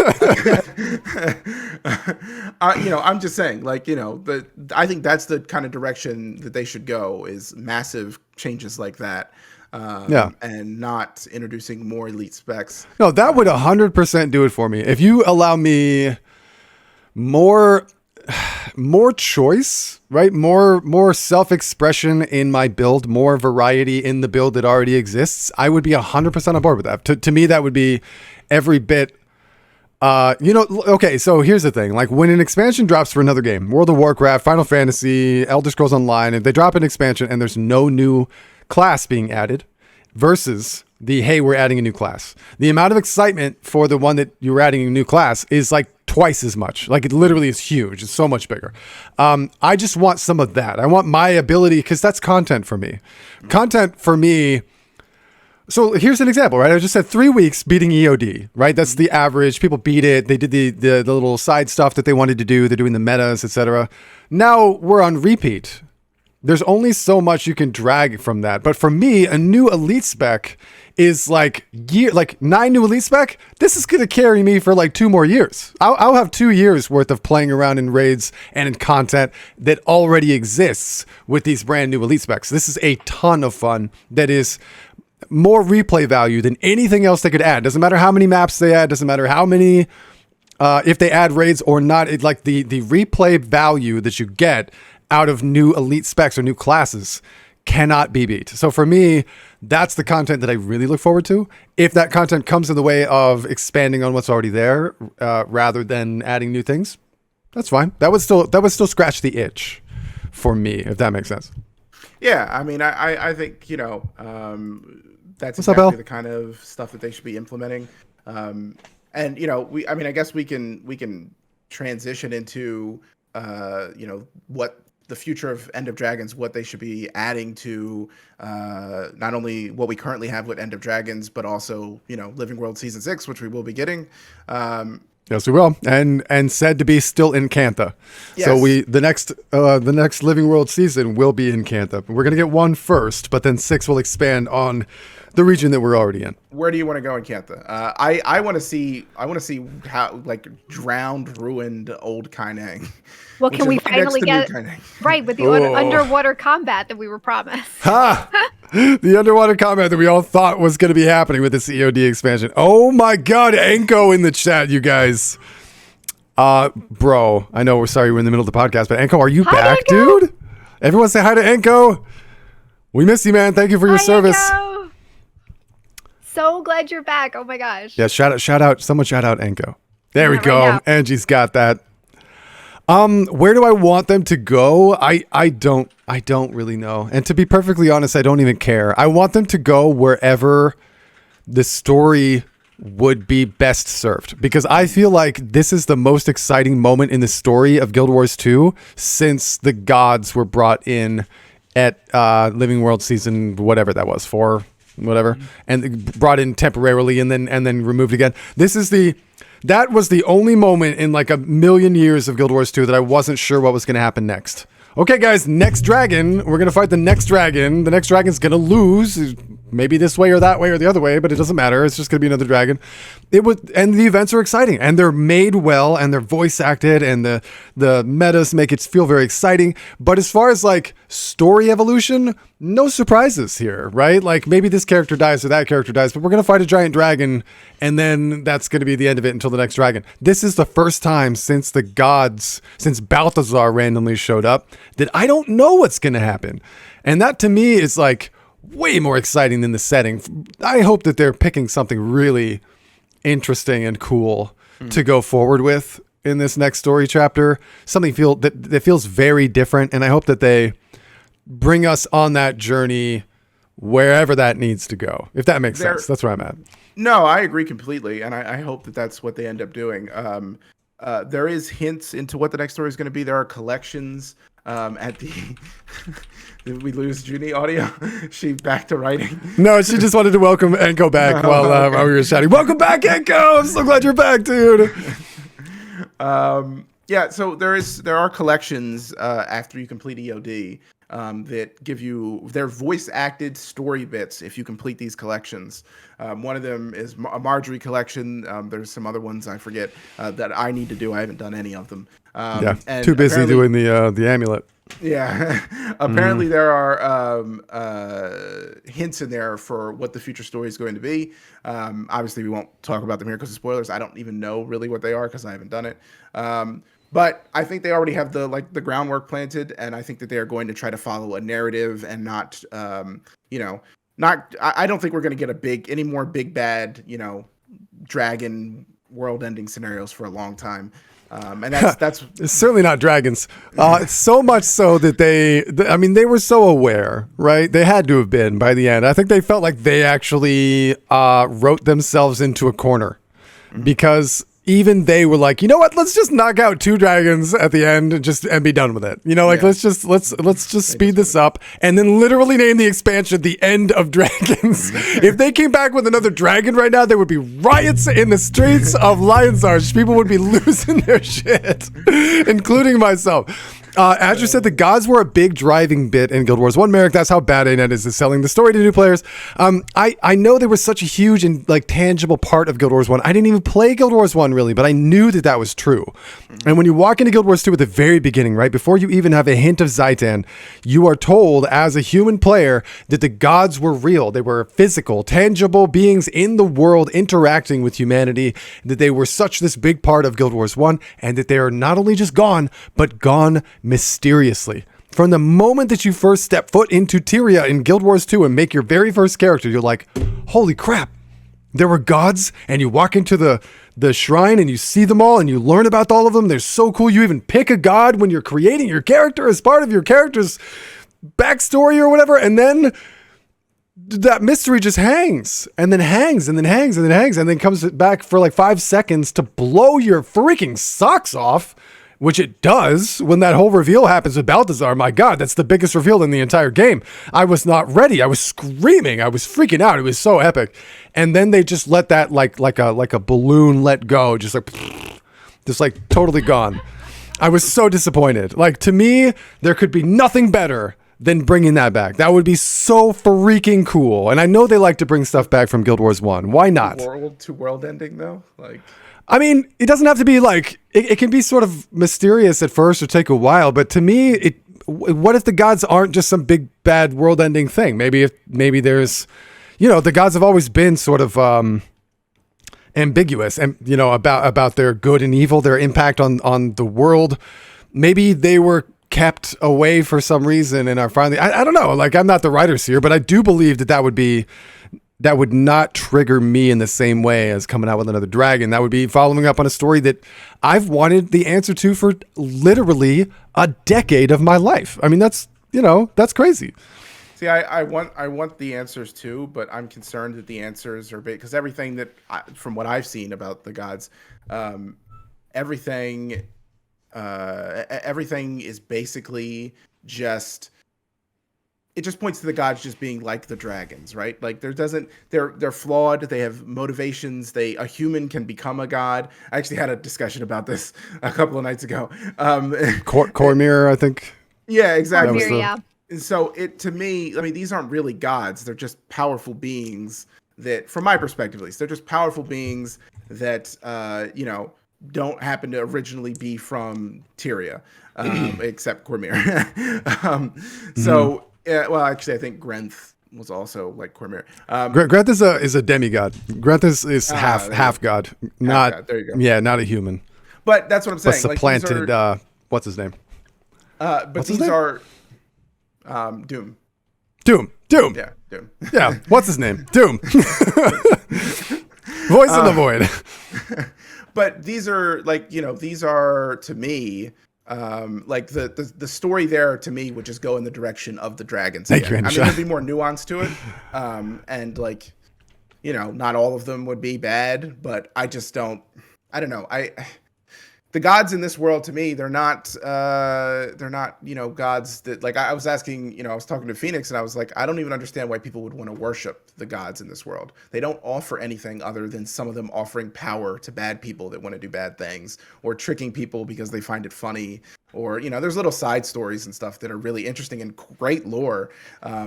But they just seem like powerful entities. They're not, like, I don't want to turn this into a religious discussion, but the concept of salvation has nothing to do with, that's probably the most powerful thing in religion, and it has nothing to do with the god. The gods aren't offering that. There's no, there's no. nothing. It's much closer to like Greek gods, right? Yes. The sort of many pantheon of flawed human-like gods that we get the attributes from them, or obviously we've given those attributes to them because they're human traits. It's true. I believe that there's no real way of avoiding this. If you look at almost every other MMO, I want to say that Elder Scrolls might be the best version of what you want, Cryptic, or what we've talked about, sort of like avoiding the entire world is about to end. Oh my god, giant thing. Let's go from giant world-ending catastrophe to giant world-ending catastrophe. I think ESO is maybe the only one that has like these little stories instead that feel dramatic and important at the time, but they're really not quite as world-ending catastrophic. But like World of Warcraft is just one giant world-ending thing after another. Final Fantasy is the Warrior of Light. Everything is sort of like this big thing. You're this big champion. We are the commander, and we are going around stopping the end of the world. I believe that there's no avoiding it going back to that at some point. Yeah. What's important to me is that they take their time. So there shouldn't be another one right now. I want to go off on the adventures into the sunset in the Friends Detective Agency, okay? I just want to do that. I want to have some fun with the Friends Detective Agency for a while before the next thing comes. But when the next thing comes, I would rather it be gods than dragons. This is at least something that is like linked to an important question that I felt like the ball was dropped for a long time ago. The reason that I think that it's going to end up being, if it goes back, if the gods end up being the thing they do, the reason that I feel like that's going to turn into dragons is because if they actually did a god story justice, the way that you want it done, Merrick, it would be a human-centric story, right? So instead, they would have to make the gods like nebula, like, because there are, like, if you look at like the eternal alchemy kind of seems like gods, and like, there are other, the Coden spirits seem, or not Coden, Norn spirits seem like gods, right? So like they would have to make it as like this kind of nebulous thing that all races can tap into, that, you know, like they're from another, you know, another plane. Well, blah, blah, that blah. is an important bit here, right? Because in Guild Wars 1, where the gods were such a big part, there were only humans. You could only be humans. I mean, there were other races, but all stories were told from the human perspective because only humans were playable characters. So that is fascinating. You didn't really think about that. I mean, yeah, I guess, but it is. No, I mean, that is an interesting thing. I just think that if they told, because I agree with you, I would like a nuanced, you know, God mystery. I think that would be very interesting to explore that, and not only to learn more about the gods and where they came from and all this stuff, but also to have, you know, those kind of dynamics back into Guild Wars 2, or maybe not back into it, but introduced for the first time for real, if you're not counting the 5 seconds in Path of Fire. 5 seconds, but those were the most awesome 5 seconds that I can remember for the entire expansion. Like I look back and I go, Joko was gross and weird, and I think Aurene ate him and threw up. And then somehow we found out now in EOD that was important, I guess. That's important. Spoiler. So close your ears if you haven't done this part yet. But Aurene in EOD mentions that the reason she was able to come back to life was because she ate Joko. So yeah. I'm just saying that, like, of all the story that happened in POF, like, I have it all blurred together as kind of this weird whatever, but then except for this beacon of like, I've never been more interested in anything in my entire life. This is so exciting. Oh, never mind. Let's go back to fighting Joko and being lame. Like, so it was such a drop off for me. Yeah, I mean, I think that going forward, they're trying to write new stories. A lot of Guild Wars 2 is wrapping up, you know, things that were left over from before. The dragons is really a leftover concept. Joko is, by the way, Joko, I haven't played Guild Wars 1, but Phoenix was telling me about it. Joko is a hilarious thing. He's a lich that got sealed away, and we as the heroes release him just to ask him, how do we cross the sulfur thing? And after we cause release some problems. Yeah, and then after we release this evil lich and he tells us, he's just like, so I'm free to go? Like, I told you what you wanted to know. And we're like, yeah, sure. Yeah. And look what happens. Yeah. It's like, so I really just feel like a lot of Guild Wars 2 is like wrapping up story beats that they just left in weird positions. And now which I'm fine with to a point. I was just saying this yesterday. Like, somebody asked where I would like the next expansion to go. And that's a really good question. And if you want to know the answer to that, for me, the next expansion, somewhere totally different, right? Like, we basically rebuilt Guild Wars 1. We did Prophecy was sort of core Tyria, and then we did Nightfall, was going to POF, and we did HOT was a cool expression of it, but EOD was Cantha. Like, I would really like a totally wholly new, and Guild Wars 2 does this a lot, right? In a lot of things. And it to its credit, it builds for a very, a really solid continuous world. There does have a lot of like really cool richness that I think a regular MMO doesn't get to have, right? Like, this franchise has been going on since 2005, right? The game's almost 10 years old, but Guild Wars has been out since 2005. There's a richness to the story that I appreciate when you go back and do different things like that. But it would be nice to see some new things, build some new characters. And I mean, also, Flashy says, don't forget Cormier was in POF, and that's true. Also, Lissa had dropped her mirror in there. Like, there was a few elements of that. And in the Living World, I forgot what story. Remember when we helped Desmina go and like meet with Doom? Like, we went to Doom and we did that thing. There was that weird chapter having to do with that. So the gods have been sort of sprinkled around like a little tiny bit. I wish that it could be fleshed out a lot more. If we're going to go and keep revisiting old Guild Wars 1 thing, it's just that I've been wanting that for 10 years. So. I mean, I think that's the crux of my issue, though, is that, like, if we do gods, it is closing off story beats from Guild Wars 1, which is what we've been doing the whole time. Yeah, that's true. I want to move away from that. I mean, I would love to know more about the gods. I would love to experience that story. I just think that I don't want ArenaNet to repeat the mistakes of the past, because they haven't been doing a great job up until EOD here. Well, yeah, they're doing great now. Yeah, well, they are doing great now, but what if it actually went to that god's realm, though? I feel like that, like Inko said in chat, that would be an entirely new location, and who knows what kind of storylines you could get there. It doesn't necessarily have to be world-shattering, world-ending storylines. There could be a rich environment and dude, that culture reminds me of there. like the planar realms in EverQuest. Every god had their own realm, and they were big raids, and they were so cool. I don't know, like for me, that would be really exciting. There's to a go lot you and can visit do them all. there where it doesn't just turn into another dragon story. Yeah. Wait, SM Fox, you literally just read my mind, bro. We said that at the same time. Sorry, very excited. SM Fox, my new favorite human. Let's go. We're BFFs for F. Yes, Realms Like ties back to EverQuest 1. I have so many fond memories of that. And again, like I didn't play Guild Wars 1 very much, and Azure said like this whole gods thing would be really weird for someone who did not play Guild Wars 1, and maybe that's true. Maybe I've just built it up in my head for so long that I have such a burning curiosity about it. Maybe if I went back and played Guild Wars 1, which I'm planning to do, that would sort of erase some of that or diminish some of that, but I don't know. I mean, it would be an interesting story. It's just a matter of how they would execute it. But anyway, speaking about other things in End of Dragons that in Living World Season 6 that we'll be getting is more legendary releases. I don't know if you guys... Ish. How do you guys feel about Ish. Yeah. How do you guys feel about the Aurene legendaries and the different ones coming out? I'll let Junie respond first, and then I'll Okay, go on my tangents.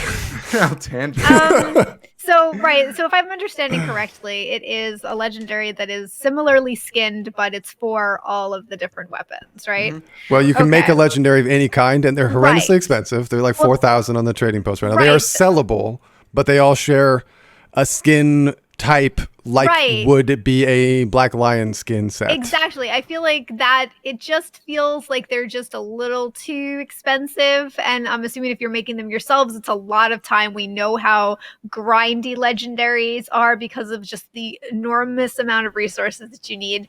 I actually would have loved to see this because this is not a unique legendary, right? It's a not unique legendary. For them to have attempted to maybe make the legendary process a little bit more scavenger hunty and a little less throwing resources at something, and that would have been cool to see. So I'm a little, I don't know, it's not my favorite thing that they did. Judy feels very strongly about this, and I do too. Another throwback. I'm sorry, dude, because I know probably no one but SM Fox and I have played EverQuest, but the idea of what we used to call epic weapon quests, right? So like every class had their own epic weapon, and it was a huge drawn out quest, and I mean real quest. You had to like puzzle things out. It took months to do. Talking to NPCs, going in and camping things that were just like arduous and took time to do as a single player thing, and then things that took a group, and then things that took full-blown raids that your whole guild had to come together to help you get that one thing done. When you completed that, it was an epic, amazing thing that really changed the way that you played and the way that your character played. I feel like we lost a lot of that. I think that modern questing has changed so much, especially in Guild Wars 2, where most of it is resource-based monotony is how I would describe it. There's a reason why I've not done much legendary crafting, and it's not because, and it's a hard thing to solve, right? Because I know that in Guild Wars 2, it's built for the more casual player, and what they want is for someone to log in 1 hour a day, and then slowly do this little things every day and get the best stuff in the world, right? They can do it solo.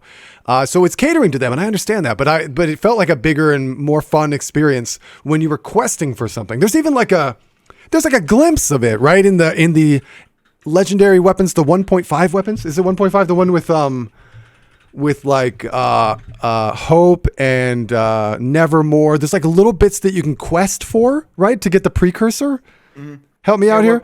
But the precursors ended up being cheaper to buy than they were to quest for, so people just bought them instead. Like, it was just such a bummer. It could have been done better. Specifically, and I know, and this I shot myself in the foot, but I did not want to buy them. I wanted to experience the precursor, so I just did the precursor quest and achievement, even though it would have been cheaper Wasted to money. buy it from the TP.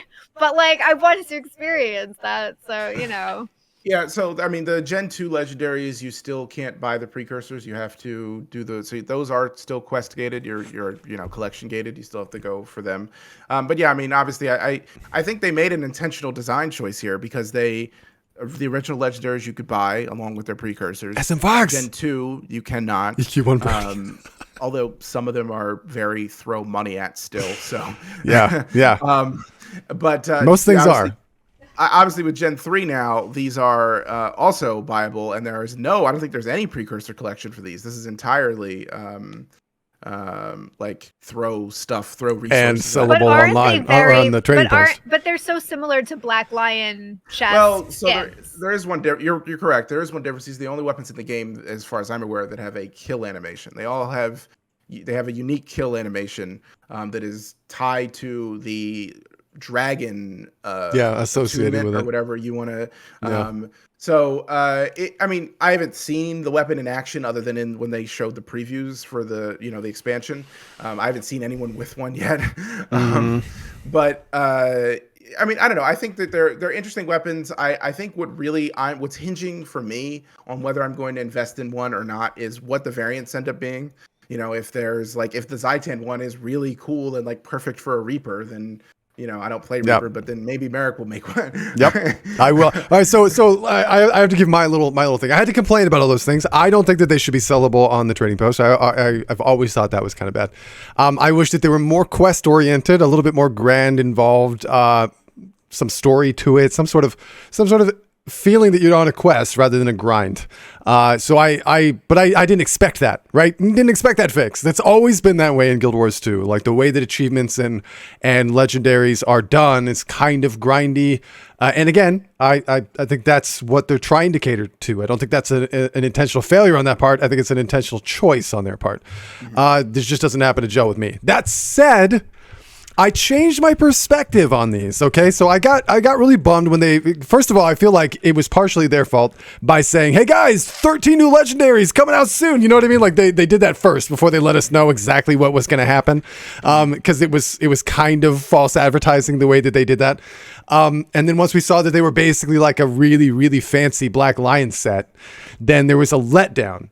But once I got over that, what you realize is that it's basically one legendary. They came out with one legendary that can take the form of any weapon you want.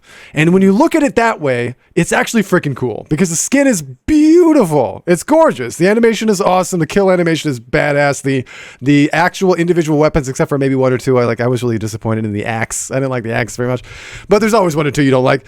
But I think that if you look at it that way, it's okay. And then they're coming out with the augmentations for the various dragons. And my perspectives change. I will be getting several of these. I want a Mordremoth one, man. I want an Aurene one, and I want a Zaitan one. Like, I literally am going to be doing these, even though I was really let down at first. So my take on this is, in the end, positive. You're going to see them on my account. I mean, yeah, that's what I was going to say. I do actually like them. I think they're really pretty, and I do intend to get one of them and to go through the process. Which one?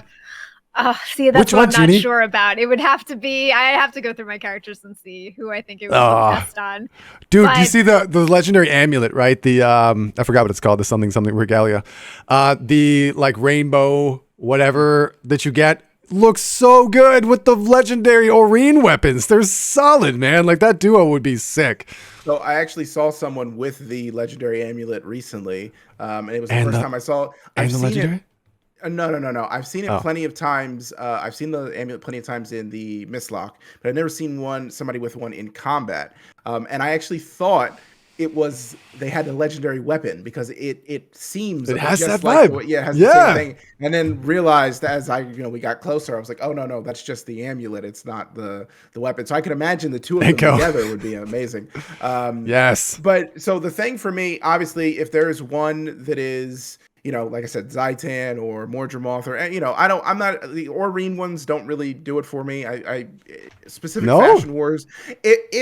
But you're getting the amulet right now. I know you are. You're working on it. I know. Yeah, I know. But I mean, if the prices came down and I found some good Fashion Wars to work with it, yeah. But what, 4,500 gold is too much for you, Cryptic? Is that what you're trying to say? They're so overpriced right now, guys. They're insane. Don't buy them.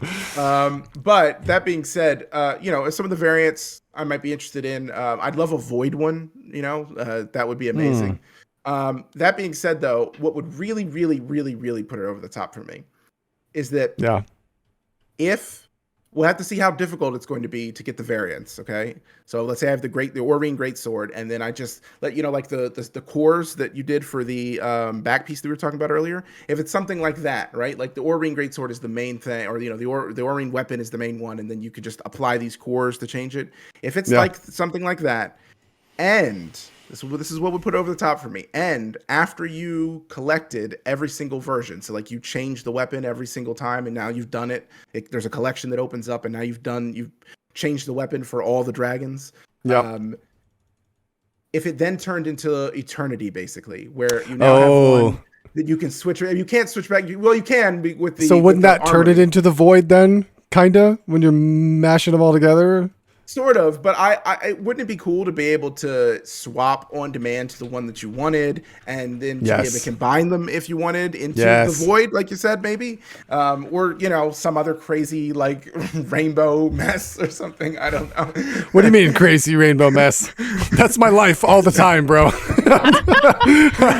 I'm used to this.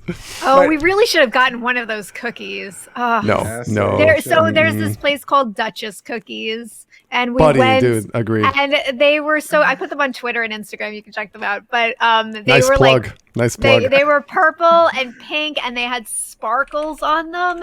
And I was like, "What is that?" Like, honestly, it almost looked like Play-Doh. But then I went over to it, and it said like unicorn, and it was called Unicorn. And Marek was actually in the store next to that. There you go, Angie. Sorry, I forgot it linked to mine. Oh well, that's I took a bunch of pictures of it, and then ran like out of the store and over into the store next to it to tell Marek and then about showed them to me, and then I tried to grab her phone and she ran again. Yeah. There's a lot of running. And then she posted it. It's just terrible. Anyway, I do want to move on because I wanted to discuss let's see, where do we leave off here? The balance, the quarterly balance updates. Yeah, we can move on and talk about the balance in general. Ooh, and then Steam. Yeah, we got a couple more things. Yeah, we got a couple more things. So obviously we had there wasn't any balance updates other than the Catalyst nerfs, but we have obviously future ones that are coming in a couple of days, I think. Catalyst buffs, or at least reworks, right? Let's call it reworks, because I love how they did that. They sort of put it. What? You don't call them reworks? I don't know. I mean, I was holding my tongue when you were talking about the like way that they have nerfed Catalyst, but they're reworking it, so they're like, they are paying attention to the community. They are paying attention to the community. More than ever before. We got to look at this in context, right? But I've had this discussion before.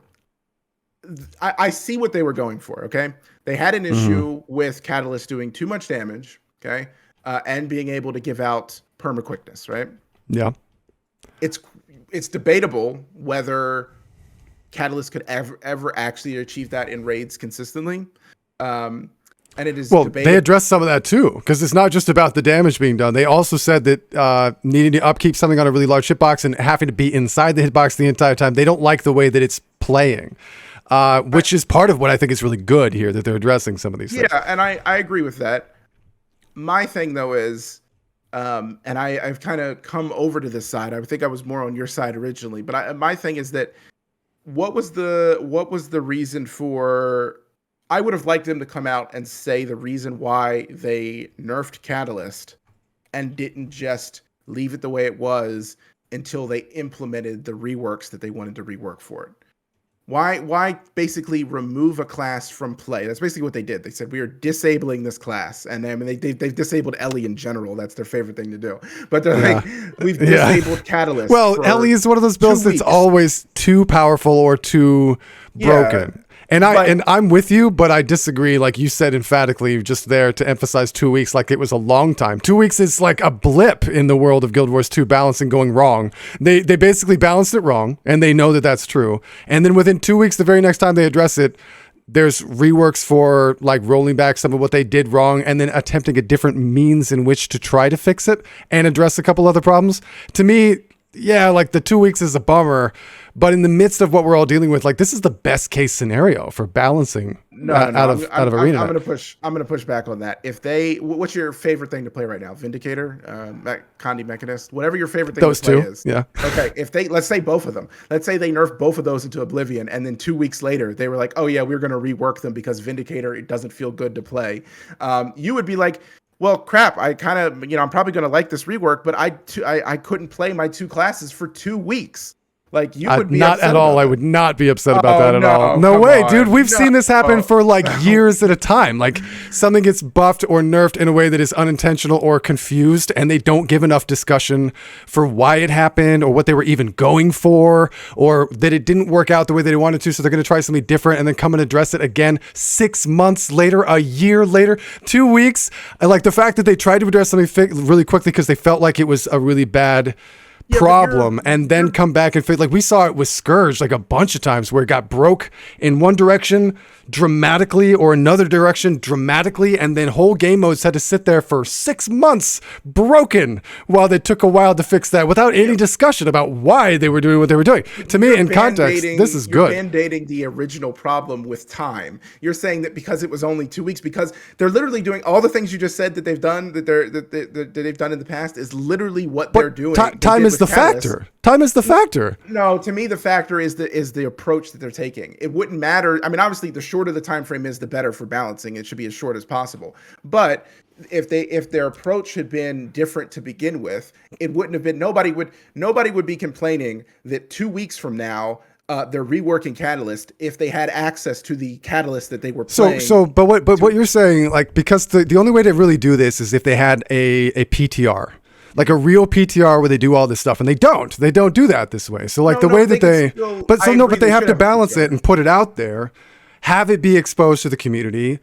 And I'm not afraid of them putting things out with an attempt to fix it and having it go wrong.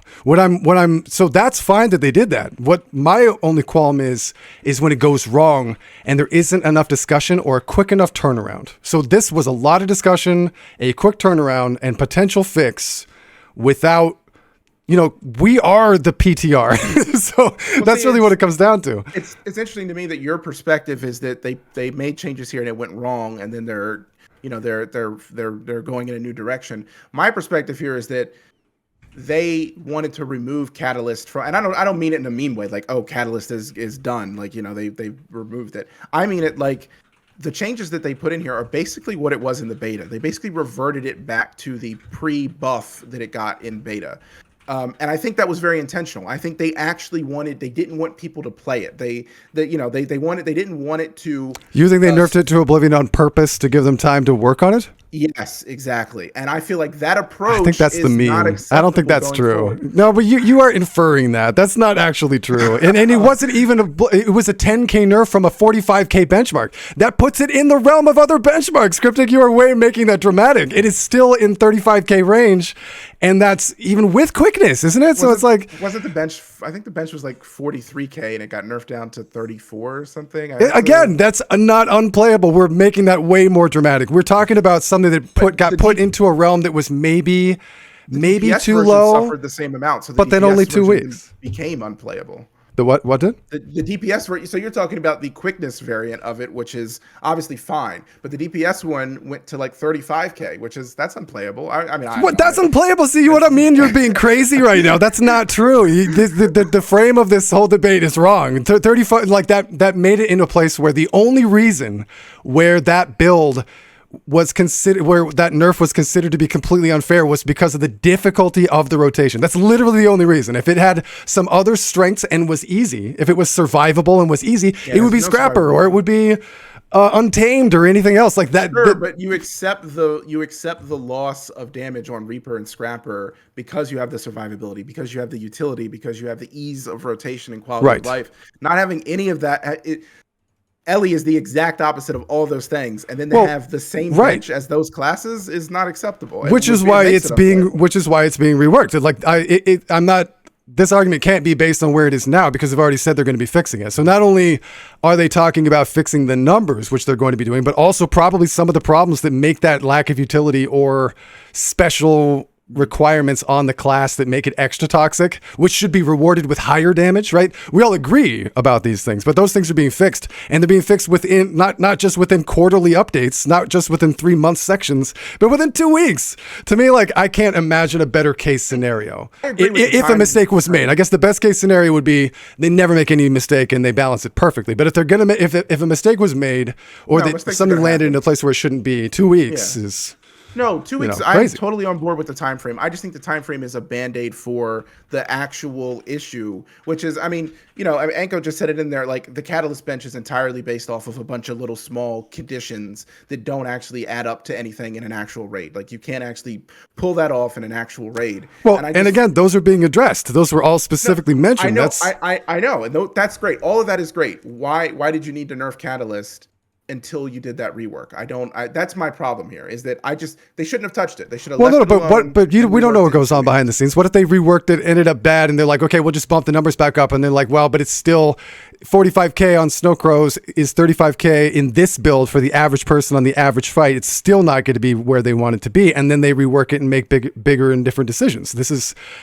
I feel like we're inferring so many things in this discussion that we can't know, but the best thing that we could possibly know, the only things that we can quantify are communication and time. Those are literally the only things that we can quantify and know absolutely, and those are the two things that they're hitting perfectly, right? That's exactly what we're getting out of this. I've just seen it so many times where a build is done, like this has happened exactly in this way to a different build, and then the entire meta or the entire game mode in terms of like PvP and World v World have to sit with it for an entire quarter or longer until something like that is fixed. So and in those instances, you can complain about all the things you're complaining about and the things that we can absolutely quantifiably know, which is that they weren't communicating at all, and that the timing was so long that everyone had to basically don't you guys remember the times where people just walked away from SPVP or World v World entirely because Scourge just like crapped on it for like several months or like a whole half a year or something because it just dominated and defined the game mode?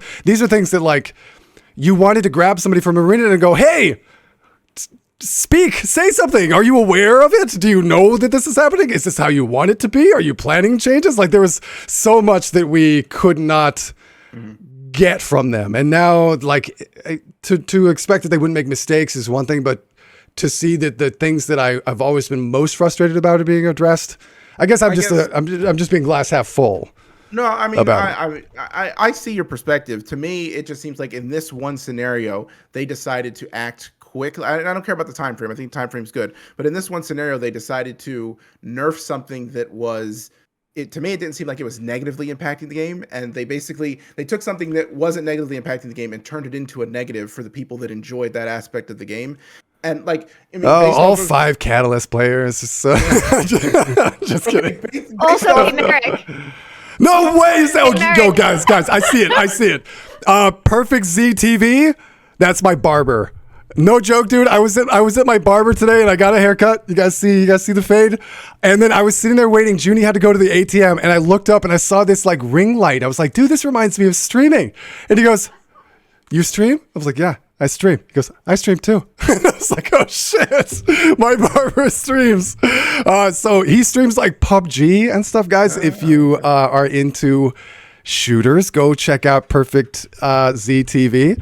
And if you live on Long Island and want a sweet haircut, hit him up for that too. There you go. Yo, that's crazy. Yeah, that's pretty awesome. Yeah, I don't know. Are you streaming, bro? I will raid you after this.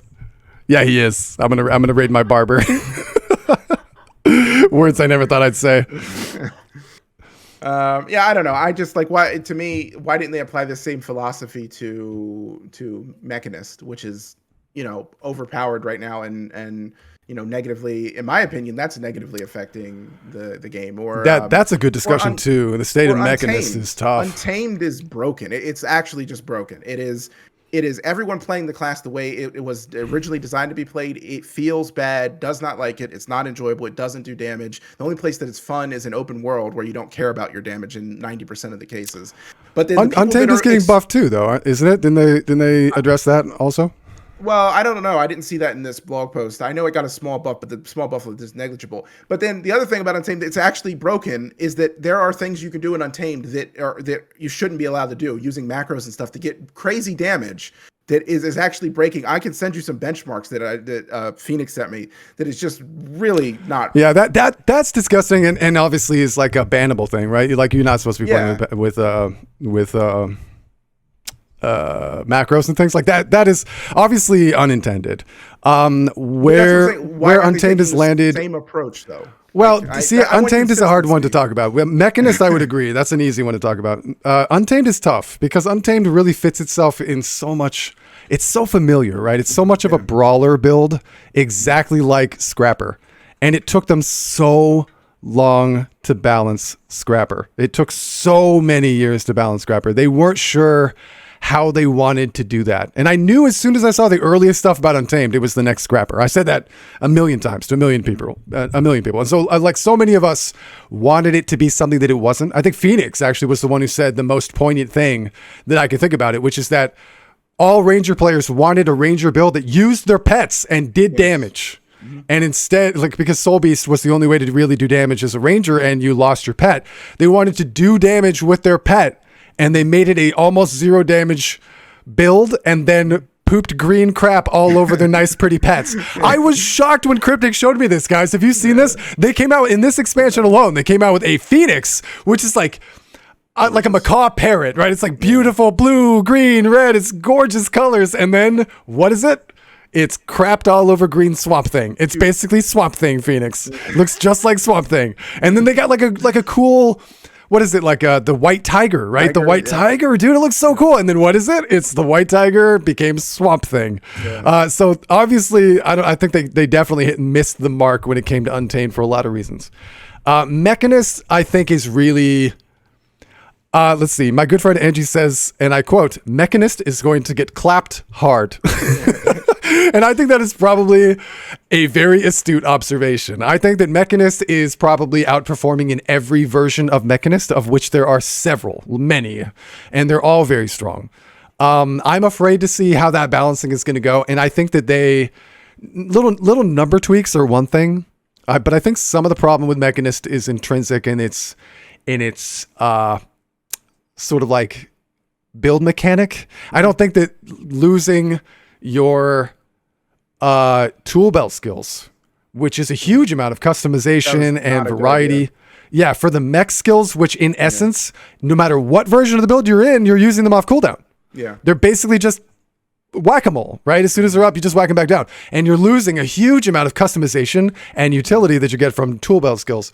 And so what we're seeing, and also the mech itself incentivizes less customization and less button pressing because it requires the use of, especially in DPS builds, it requires the elite signet, because that's bigger damage than anything else you're going to get from your elite, and it takes shift signet. So you're dropping things already that would have been kits and other things that were way more variety passive things. If you want to get full advantage of the mech, yes, but there is a Condi mech build that does good damage, like 41k is higher than the normal one. Yeah, that takes mortar kit. It takes mortar kit and bomb kit. Yeah, and bomb kit. I mean, but basically what that is regular Condi NG with a little bit of mech. So you're not really playing the which is style, just as hard, right, as like a regular Condi NG. Yeah. And you're going from maybe one of the easiest DPS builds I've ever played in my entire life to one of the hardest DPS builds I've ever played in my entire life, and you're gaining 1500 DPS from and not just 1500 from like 31 to 33 where it matters.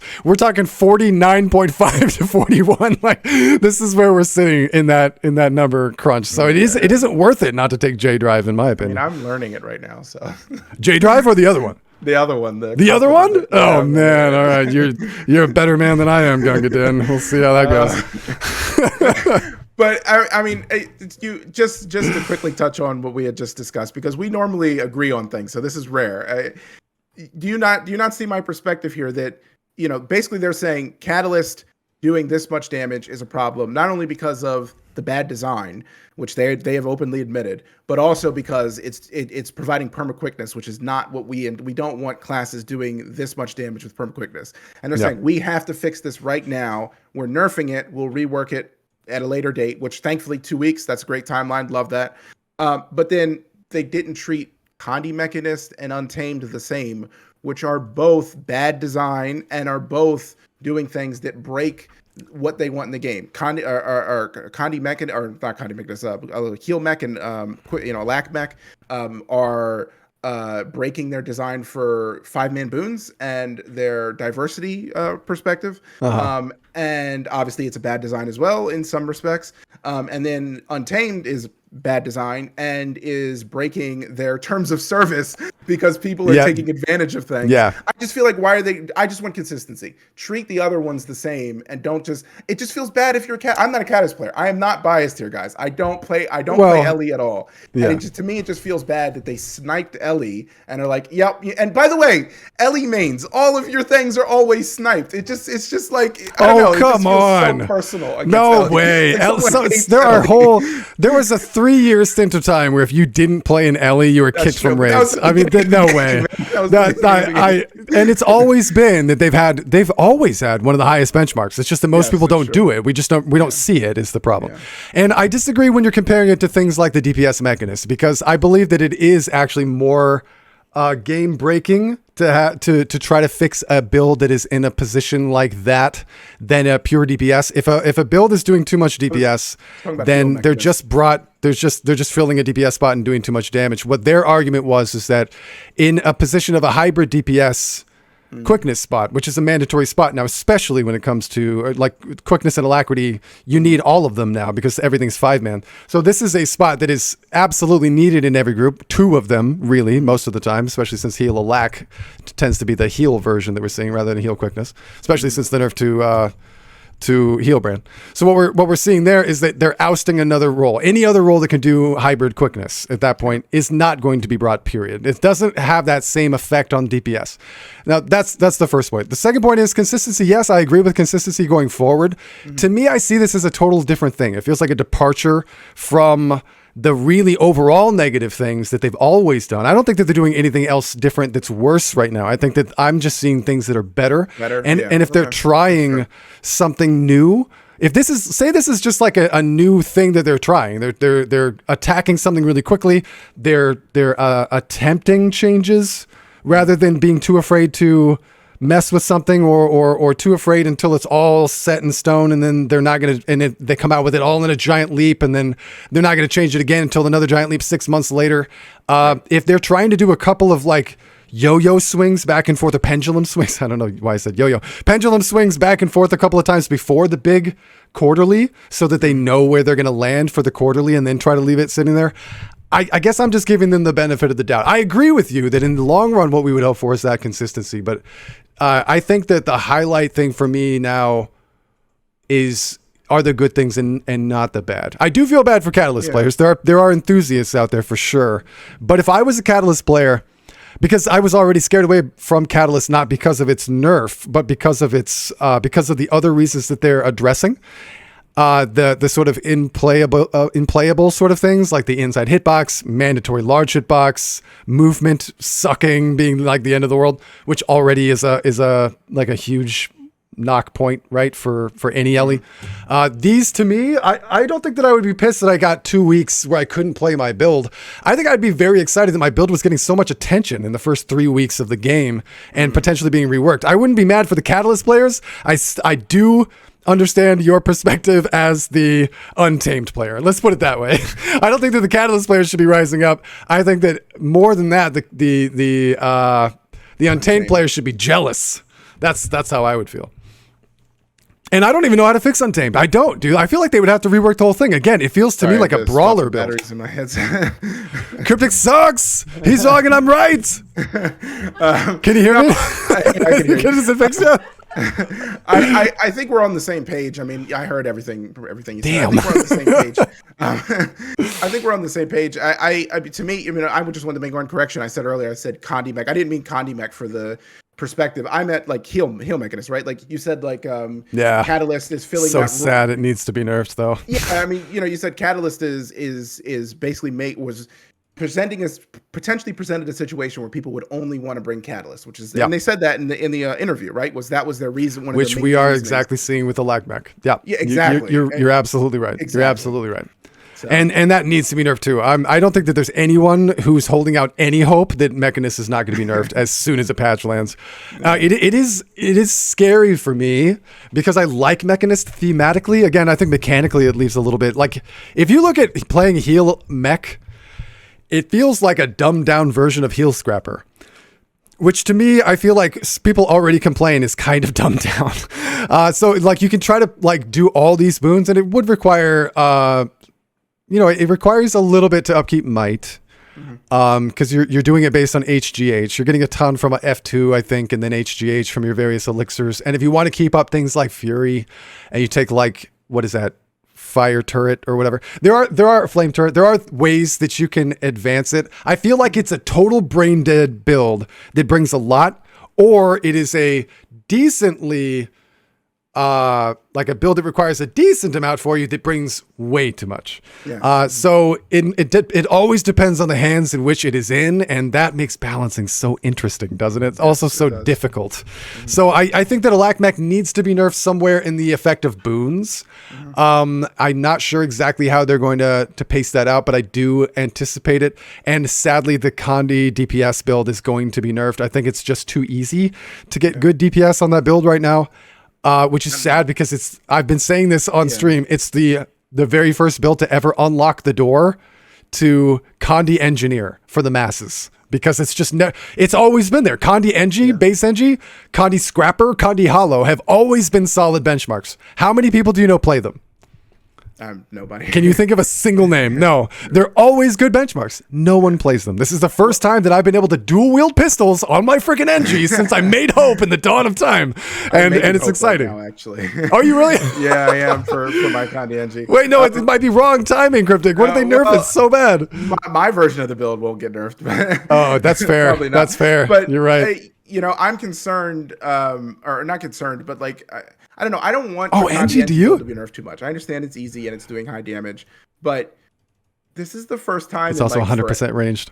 It's also 100% range, which is about what I'm gonna get into. This is the first time in like forever since like when they nerfed Condi Chrono, that we've had a relatively, I mean, Condi Chrono wasn't super easy, but a relatively easy to understand. I loved Condi Chrono. I loved that build so much. Remember, I was actually decent at Largos.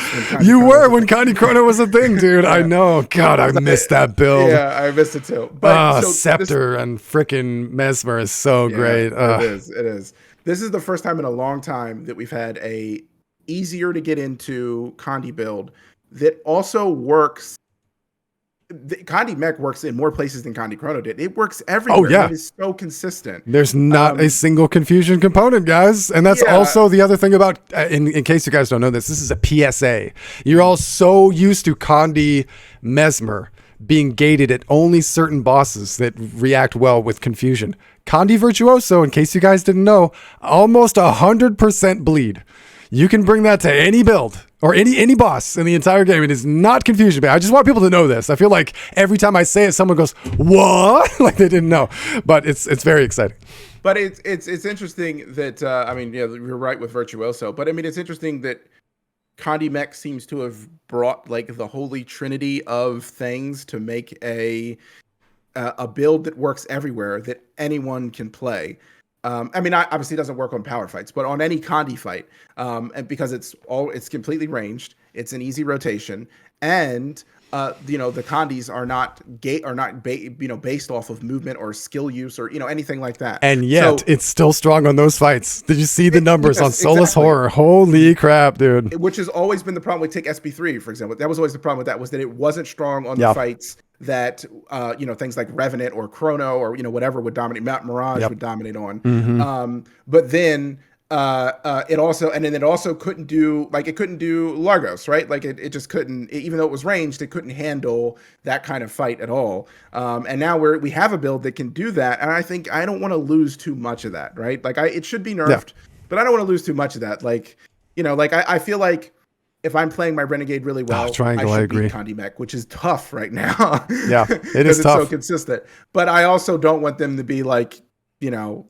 33K or 35. Well, it should be more than that. I think that like, and this has always been such a debate when it comes to balancing DPS, right? Like, and the debate that I used to get into with people all the time was about Reaper, because Reaper was always like a low benchmark, right? It was somewhere like 31, 32, 33, 34, and 34 is kind of where it's sitting at now.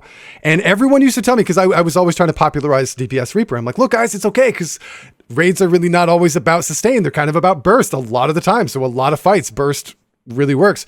But everyone would say, no, like if it only got like a 2 to 3K boost in DPS, it would be great. It would be such a great build. And my argument for that was always against it. Even though I was a Reaper player, I argued against it. And for the same reason the Flying Triangle is talking about right now, everything cannot be that linear. It can't be that directly comparable. It shouldn't just be this build versus this build versus this build based on DPS, because that's not the only thing that we bring into the equation. A Reaper, in order to be like 39, 40K, it would have to lose a lot of the other things that it brings, right? It has great survivability, amazing survivability. It has the highest HP pool in the game, and then it has an armor of life force on top of it. Things that made it quintessentially Reaper would have to be nerfed in order to put it on the same playing field as, say, an Elementalist, which is really, high damage rotation, right? Or high APM rotation to get that kind of damage, and very squishy. So the Reaper's rotation was easy compared to an Ellie, and they were very not squishy. So you can't make them directly comparable. Also, it is nice to have intro builds into raids. There should be a build that's super duper hard that maybe is gated behind an APM and a difficulty of complexity and rotation that it makes it so only 10% or 5% of raiders can actually do it. That's great. Those should exist. But there should also be builds that are easily accessible, right? And rewarded with less effort, even though they're not rewarded as much as that Elementalist. So I don't think that everything should be equal. I think that, like Triangle said, I actually like that Mechanist is easier. I think there should be a place for easy classes, because that's something that makes the game more accessible. And I couldn't agree more. I think that's absolutely true. Which, by the way, assuming the easier version of Conde Mechanist Game curve too hard, I really think Engineer is the best learning raid class, because it has a easy, maybe not the best learning raid, but the best for anyone to just get into and have a ramp up, because it has an easy version of everything, right? An easy version of a support, and it ramps up to a more complex version. Yes. Of power, which is no kid hollow. Yep. And then it ramps up to as complex as you want it to be, and has an easy version of Conde Mech now, or Conde build, and it can ramp up to the most piano. Yes, oh god. Core NG piano, Conde Core NG, and break your hands. Carpal tunnel. You guys have heard my story. I got literal carpal tunnel that I still struggle with this day. 4 years ago, trying to learn Conde NG. So that's how bad that is. But I often I'm always trying to extol the virtues of Engineer, because in the current meta, it is the best all-around class there is. Yes. You could play Power, Conde, in 8 different ways each. And based on choice, they're all viable. And you can also, on that same character, you can play a hybrid support or a full-fledged healer support that provides quickness, or one that provides alacrity. And so you've basically got everything wrapped up in a single class. Now, again, we're talking about this meta. We're talking about the current stance of this class because we're expecting it to change soon. But at least where it sits right now, it's a very exciting time. Yeah, it is. It is. Empress in chat said Guild Wars 2 needs more PvP content. Yeah, it does. I agree. You're going to get Clone more Lord Merrick agrees. content. I don't think you're going to get any more structured PvP content for a while. No, I don't think that's say it ain't so. I don't think they care about your structured woes. I'm sorry. Guys, please shout out Empress XV. If you want to learn anything about SPVP, this is the person. She's so sweet and so good at PvP. And just so you guys know, Empress. The MTV Guild in Guild Wars 2 is recruiting, and we're working on the Guild Hall. We're doing the Isle of Reflection Guild Hall right now. We're working on upgrades, and we need potions of PvP rewards. So we're going to be hosting PvP events. I can't believe I'm about to say this, but I'm going to be doing and streaming and building events for SPVP very soon. So Empress, be nice. Please take it easy. Take it easy on me if you see me in there. I'm scared. We'll have to recreate our PvP fight where we first met. Oh God! Oh my God! We have to wrap up, but I want to tell that story soon because that's a really good story. I wish I had recorded that, dude. It was so good. Yeah. Do we have Steam Yeah, we got to then? wrap up quick. So do something. Touch the last one. And we'll just touch it. All right. So obviously, Guild Wars 2 has been talking about Arena has been talking about moving Guild Wars 2 to Steam for a long time. It's been in the works. Woo! Yes. Any woos in the chat? People are very hyped about it. I, for one, would love to play Guild Wars 2 on Steam Deck, which you can already do apparently. But dude, link the video. I've seen link the video. I will. So, question: if we move all of that to Steam, are Steam achievements going to be a thing, and will they be given retroactively? Oh snap! That's a really good question. I hadn't even thought about. That's a really good question. Dang, Junie coming out with some great. I don't know. Also, I want to welcome Friendship Beard to the stream. First time chatter. Thank you for hanging out. Do you guys see player housing being added ever? This is a big thing that would be my dream. Oh my god. We talk about this every podcast. They so need to fix the home instance. If they could fix player housing, they could stick a door in your home instance, and when you go through the door, you go to the to the player housing instance. That would be fantastic. I say this all the time, you guys.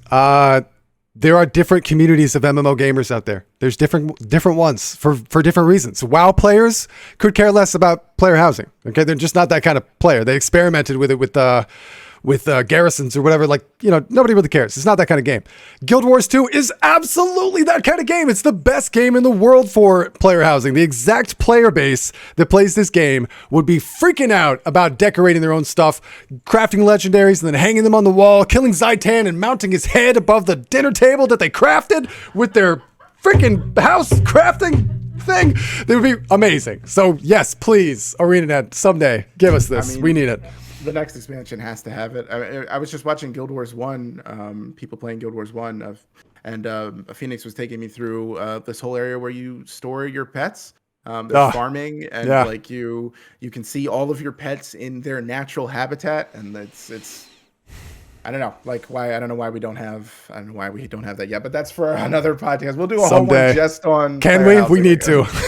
Oh my gosh, Empress, that's me in Elder Scrolls. I have so many books I want to put on the shelf. Yes. And balancing them so gosh. hard. Oh my god. That was it was really hard to put them in the bookshelves because they didn't really want to be in the bookshelves. We had to sort of manually place them in the bookshelf. Not, especially in things like Morrowind. Remember trying to put a book on a bookshelf in Morrowind? Buddy. Oh my gosh. I hated the uneven books. So you got normal size binder books, and then you would get the small little notebooks, like somebody scribbled down a note, and putting that in there, and it just falls over and it doesn't line up with the other books.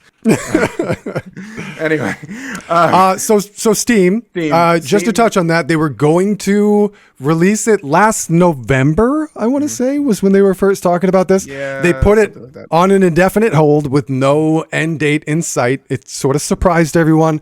The entire community had sort of a backlash of disappointment. And then we all sort of collectively recognized, without them really saying it, that EOD was coming out. And it made a lot more sense to release this expansion and Steam at the same time, right? Mm-hmm. Nobody complained about the Steam release because all of a sudden that made perfect sense. Why not have the biggest moment in the last 4.5 years of Guild Wars 2 coincide with the release of exposure to a whole new player base, right? That was our idea. Absolutely. But then it ended up not being that. Nope. No, I mean, first off, the 2 years ago, November 2020 was when they were going to originally release it for Steam. So obviously, we wanted it to come out for End of Dragons. It ended up not being that. I think that's actually fine. I mean, they talked about how, you only get to release on Steam once. I don't know. I'm a skeptic in this. I don't know how much of an impact Steam is going to actually have on the player base. That being said, I do really think that it's not even a thing. This is something I don't know why I was doing that. Do correctly. They shouldn't rush this. They should take their time. And the better that they lay this out, the more beneficial it's going to be for Guild Wars 2 going forward. And a whole new player base they may have access to that they don't currently have access to. So we'll see what Steam release. My big concern is not only with things like WP did a whole video on this, not only things with the settings and onboarding people, and obviously they're working on that with DirectX 11 and with Living World Season 1. Also huge DX11, dude. We didn't even talk about that. That's so big. No. Yeah, it's big. It's big. Out of beta. Yes, out of beta. I will probably switch to it. I'm currently using DX9 to 12 mod. So I'm just using real DX11. I'm actually doing it. I don't have the workaround anymore. I'm just full on DX11. It's solved all of the issues I had, Cryptic. Remember when I was talking about how Guild Wars 2 was taking like 70% of like my CPU for no reason? Everything stopped when I started using DX11. And then there were some texture issues. I wasn't getting any crashes. So I've not had any crashes related to DX11, but I had texture issues that got fixed when EOD launched and they did the tiny patch to DX11. Remember, they threw a little patch in for that. Solved it. Okay. That's good. I may actually switch to it as well because I'm using the mod right now, and I had to use the mod because I was having all kinds of issues with DX9, and the mod only problem I have is texture issues. I have texture issues right now, so maybe I'll switch to actually using and see if it solves the problem. But yeah, there's a lot of great things coming with the Steam release. And we're going to have, achievements and stuff like that associated with all that. I think the big opening question for me is what is going to happen with the Gemgate stuff. I don't think it doesn't seem right, especially for a season. Season 1 is not going to be Gemgated. I've already said that, but it doesn't seem right for season 2. Yeah. It doesn't seem right for season 2 or even any of the seasons to have them gem gated. Obviously, they would have to do it in a way that didn't upset people that have paid for those. Yeah. But we're having people buy bundles on Steam, and we're having people buy the expansions and stuff like that. It doesn't seem right to get an expansion story and not get the content that led you up to that, right? So if you bought just HOT, shouldn't you get season 1 and 2? I mean, at this point, yes, I agree. Yeah. Yeah. 100%, especially since they just did that run through and gave them away for free, and now there's a brand new expansion they're releasing for EOD. I feel like it's time to finally let go of that for the seasons, right? Maybe keep it going for the future ones. Maybe when they do Steam release, they stop charging for all the previous ones, and then they go back to their old model where if you're there, it's free. If you're not, you have to pay for it. But like at least backlog from the moment that Steam releases. Don't make people pay for that, because how often have you gotten people to buy a Guild Wars 1, like a buddy of yours? You're like, hey, come play this game with me. And they buy the expansions and then they get through with the personal story. And they're like, wait, I have to buy hell of shit. Like they're like a ton of stuff. Like all the Living World season stories up to that point is a decent amount to buy. I think that's a gate now that they should kind of maybe let go of. Yeah, I think so too. I also think they need to work with rework. And I didn't think about this. I saw it with WP's video, but it's totally true. The leveling process is not good anymore. Remember when you used to level, you'd see the little story marker and you would go from place to place and do some events along the way and then is that different? Story.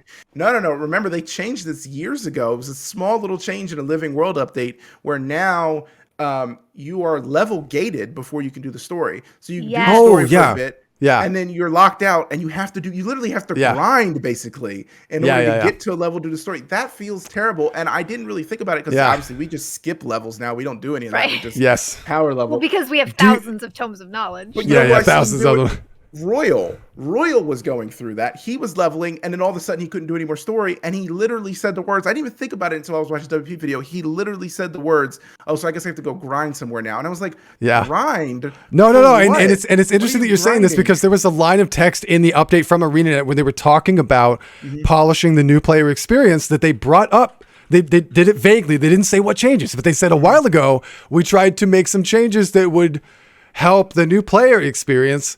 And they said something to the effect of like, and whether or not those changes were even helpful is arguable. Like they were aware that even some of the changes that they did may not have hit the mark that they were looking for. And I couldn't remember what those were. So that's interesting to think that might be it.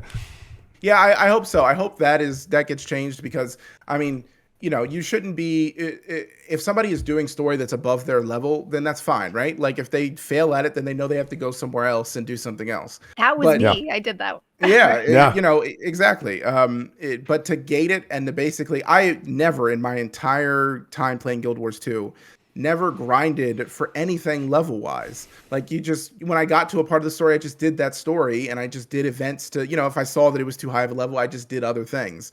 Right, and that was natural, right? You didn't feel like you were Yes. kind of like restricted. You were just An saying, indie "Oh, game, this buddy. is too hard. I'm going to explore this area for a little while." And there is so much exploration. You don't need to grind in Guild Wars 2. You can go Exactly. exploring, but the fact that Yeah, the it's story not a is grind. gated makes it seem like you have to grind because it's not your choice. Well, they also make it so that you have to be whatever the level gate is. It's a higher level than what the last story step in that gate would be. So Yep. they basically make it so you can play straight through it without running into any kind of level problem. But then, of course, that creates an issue because if you were playing through the story progressively, you would get experience from the story. So you'd be leveling up while you're doing it. So instead, now they've artificially created a gap where you have to get to that level, which then in turn, even if you don't really have to grind because you can just do events and stuff, it really feels that way because you're not progressively doing it. You're doing it to get access to something. And you end up, if somebody knows in chat, I'm pretty sure you end up being level 80 before you finish the story anyway. Yeah, that's what I was wondering. Feels weird. Which I think along the way with the amount of tomes of knowledge and writs of experience you get as you go, I think it does end up that way. It may not be natural otherwise, but I think just with the amount that you kind of get, periodically, I think you do. But that is interesting to wonder because that's different. I would like to say, Buddy hit something that I feel like an entire podcast could be on, and I would love to discuss that. Sort of like this game and all modern games, fear of exposing the player to failure of any kind is sort of like a departure from what games used to be. And I think that's why a lot of players, I think like the masses sort of forced games to become that. And yet there's a latent desire for failure and risk that people are drawn to, which is why my entire friends list is playing Elden Ring right now. Yeah. Because that is still there. People want it. And it's so rare these days to find a game that is like, you know what? You got to work for this and you're probably going to fail a lot. You know what I mean? Like that's an element of gaming that I think has changed for the worse over time. But I don't want to get too off topic. I do want to say...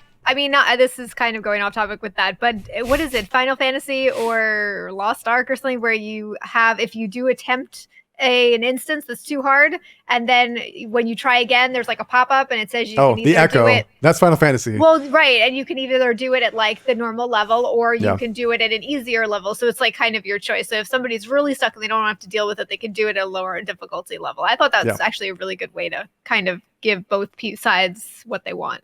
Yeah. True. I think so. Yeah, but it's true in like all things. There's so many things. Should there be veteran incentives for people to switch to Steam? Oh, yes. How is that going to work? Like switch to Steam? I would be surprised if there wasn't some sort of thing, but it's probably going to be on the lines of like sign up for our SMS dual, authorization thing where you get a little silly mini. My guess is that's it. It's probably going to be that. You didn't like that Dragon Mini? I don't have it still. Oh my God.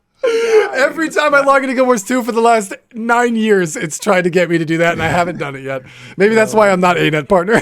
they're just furious at me for never signing up for their authentication. That's exactly what it is. Exactly what it is. I just want to say that in terms of Steam, I want to give them credit because I spent a long time frustrated with their lack of release on Steam. I thought that was going to be a big boost when there was a dip, right? That was when ArenaNet was going through its hardest time. I felt like that would have been a good exposure for the game. When there was no new content, I felt like that might have helped. Then I thought about the fact that they were coming out with new content. I thought, well, if you're going to do that, let's double boost that content with the exposure on Steam at the same time. And then they didn't do that. And I was like, WTF. But finally, again, we come back to the big change, which is communication, right? A single sentence from these guys. We're like, hey, and I loved hearing this. It was such a normal thing to say. It was such a personable discussion thing to say. They were like, hey guys, the truth is we can only release on Steam once. It's got to be a big deal. And they exposed it for what it really is. They're treating it as a draw to get brand new players into the game, which Guild Wars has famously had a hard time with. They had all their players from the beginning, and they ebb and flow. They leave, they come back, they leave, they come back. Getting brand new faces in this game is hard. I think, like I joke a lot, but the last time that happened was when Blessed Online failed so hard, and then Lazy Peon made his post about being super pissed about Blessed, and he's going back to Guild Wars 2. And then we got like a huge influx of new players in Guild Wars 2. That is really the last time that we saw that kind of happen. And to desire to clean up the new player experience and add season 1, close that gap, polish everything at the beginning, and then expose new players to it on Steam. I mean, it's been 2 years, right? Or like since November 2020. And now I finally see where they're going with it. And I agree with it. And really like that they talked to us about it. So for me, 5 stars. I'm very, very excited. Do you think there's actually a large community, untapped player base in Steam that that is going to be joining us when it gets released? I do. I think at least for a bit they will, because they do that when they add something to Steam. Like Steam promotes it for them. I think that we will get some people who do only all of the gaming that they ever do through Steam, and there's a whole contingent of people that are that way. Yeah, absolutely. I think there just aren't that many people that know about Guild Wars 2. Like, there's a lot of people that just don't know, or have heard about it once and it's just not on their radar. If it's stuck in front of them on a platform that they already use, they're going to look at it. And we have some streamers in here. So Empress, Dewey, Enko, do you guys have the same experience that I do? When I am playing Guild Wars 2, every once in a while I get that new player in there that goes, "Hey, what game is this?" And I'm like, it's Guild Wars 2. And they're like, "Guild Wars 2? I thought that game was dead. I thought that this game's still around." I'm like, "Yes, not only is it still around, it's awesome. Like, come play this game." Or somebody goes, "I've never even heard of Guild Wars 2. I'm a WoW player. That's never even crossed my radar. I have no idea what you're talking about." And it's like, it's so sad. So like any exposure has got to be great exposure, right? So like Steam, I'm hoping, I'm hoping it goes well. It's because they keep putting out these ads that are targeted to players that already play. Yes. Right. I don't know if you guys have seen the. I think I showed it. Yes, to Empress. The ad. Exactly. New Kaineng, Guild Wars 2. They did an expansion. I could probably find the link somewhere. But they did for the expansion. They did an ad. I think it was on Instagram or something. But they did an ad that was showing New Kaineng, and obviously it looks completely basically false advertising. It looks like. Where's that post? Yeah, Hold on. It looks like Neon Dynasty. It's probably in PMs to you. It looks like Neon Dynasty from Kawigama Neon Dynasty from Magic the Gathering, which is what we all hoped. Which is what we all hoped it would be. Yes, like that. There you go. I have a whole box of it. He's got the whole box. That's what we all hoped. I feel like that's a whole other discussion. What we hoped New Kaineng would be. But there it is. from that, I found it. I posted it. Yes, there it is. There we go. Click that. When you click on this image, aside from the fact that this is basically false advertising, apparently this is obviously a screenshot, but if you were to click on that buy now thing, what it would do is it would take you to the Guild Wars, to the End of Dragons, average or page. If you just type in Guild Wars 2 End of Dragons, and you get to, I can put the link in chat here. Buddy, right, dude? If you saw that and then you saw like the gray cement depression that is actually Kaineng, would that not disappoint you? I guess for me, I hadn't seen that, so I didn't have that big letdown. But man, I wish it looked like that. Like Anko's right, it looks cyberpunk as heck, man. Like that would have been so sick. I would have loved that. Loved it. So I believe it just takes you to a similar version to this page. I can't find the exact one. They have like 3 or 4 End of Dragons buy now pages, which is weird. But it takes you to the one that's similar to this, and it's a little more minimalist than this, but it's pretty similar. And so if you were to click that buy now, you'd come to this. Nowhere on here, on that advertisement or on here, does it say that this is an MMO. Like this looks like a single player RPG or something like that with and it doesn't even say you need the base game. It doesn't say if this comes with the base game. It just says Guild Wars 2 End of Dragons. That's it. On a trying to be positive note, just from a web development standpoint, they are so good at making sites, man. These are gorgeous, and the animations are the flow. Just from like a critical standpoint, Junie, this is what she does for a living, by the way. It's true. It's really She's beautiful. a web developer, and these are so good. Did you guys remember the guy who came up with a fake one of these? Yes, yeah. For the underwater combat or whatever. Underwater, yeah, with those I forget what they're called from or and it was fish gorgeous. Type people. It was gorgeous, hidden in the HTML was a note that says "Hire me, ANET," and it was the most big brain thing I'd ever seen in my life. It was so good. Yeah. This is also what I do for a living as well. So yay, me and Junie. Yes, and Cryptic. I'm sorry. Yes. Sorry. I watch Junie do it every day. Yeah. I mean, it's. I really do think that this is an amazing website. I just. I see. I know what you mean, though. Yeah, it's true. Yeah, like the person that made this website isn't the one that determined what went on here. Some advertiser, market person at ArenaNet determined it, and they somehow left off that this is an MMO. I know. So yeah, I mean, I think that ArenaNet. We've talked about their advertising problems before. Going forward with Steam and the Steam release, they really need to nail it. They really need. I agree. To sell the fact that this is an MMO. That it is an open world, somewhat cooperative, as MMOs are, cooperative experience. And there are all these different aspects of it. There's raiding, there's fractals, there's PvP, there's World v World. How many games have World v World? It is the iconic theme park MMO. It's the most theme park MMO of any MMO I've ever seen in my life, which is that there's all these different rides and you don't have to ride any of them that you don't want to. You get to just ride the rides you want to ride. And this game is so good at that. They should advertise the elements that are really good about this game.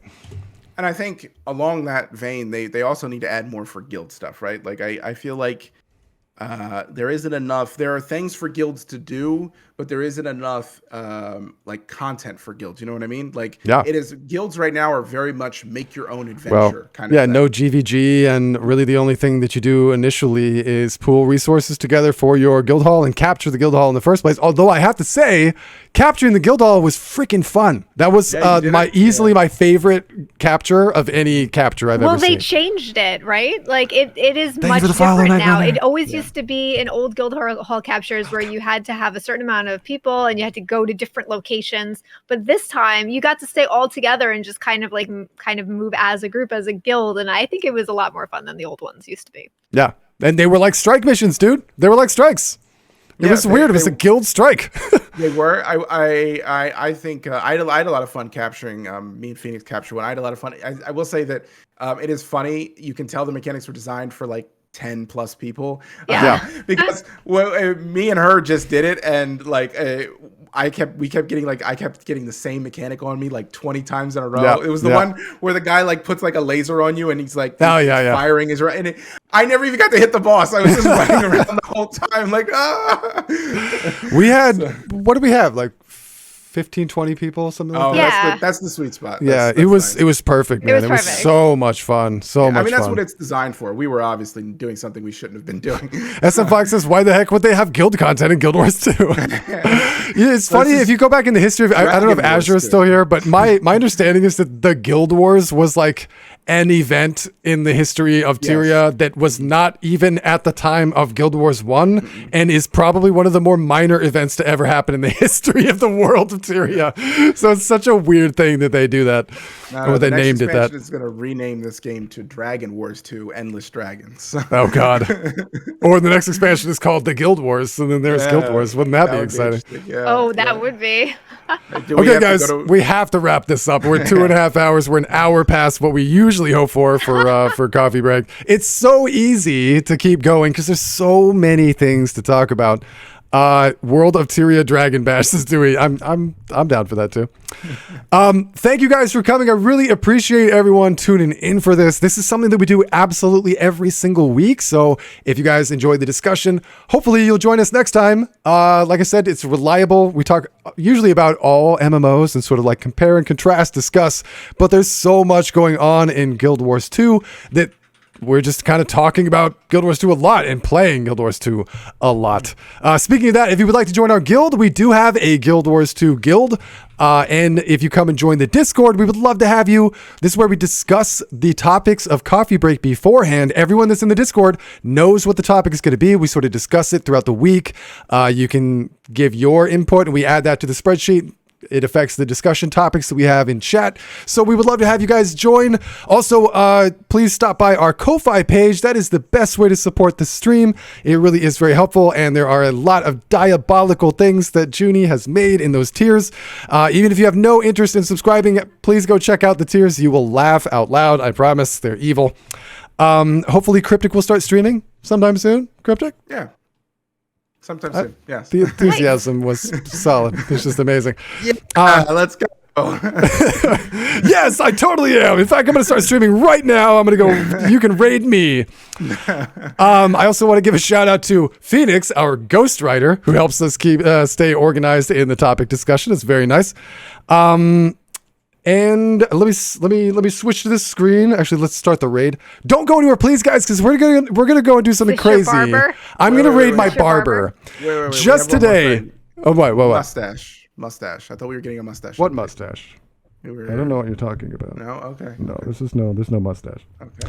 I literally went to my barber today to get a haircut before the stream, and I was sitting there after I got the haircut, and there was this big ring light over a chair, like you would see for a streamer, and I was like, I stream, and that just really reminds me of like a streamer light setup. He goes, "You stream?" I'm like, "Yeah, I stream." He goes, "On Twitch?" I'm like, "Yeah, I stream on Twitch." He goes, "Yeah, I stream on Twitch too." I was like, "You gotta be kidding me. My barber streams on Twitch." He goes, "Yeah, I play PUBG."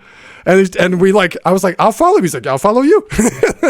So we had this really weird, hilarious exchange. Narsin with the tier 3 sub at the end of the stream. Dude, I love you, bro. And the amazing emote. Oh, Yay. Narsin. Yay, Narsin. Narsin, thank you so much for the sub, and thank you for helping set up the raid the other day with 6MB. That was really helpful. I'm sorry if it was a little shenanigans, but totally awesome.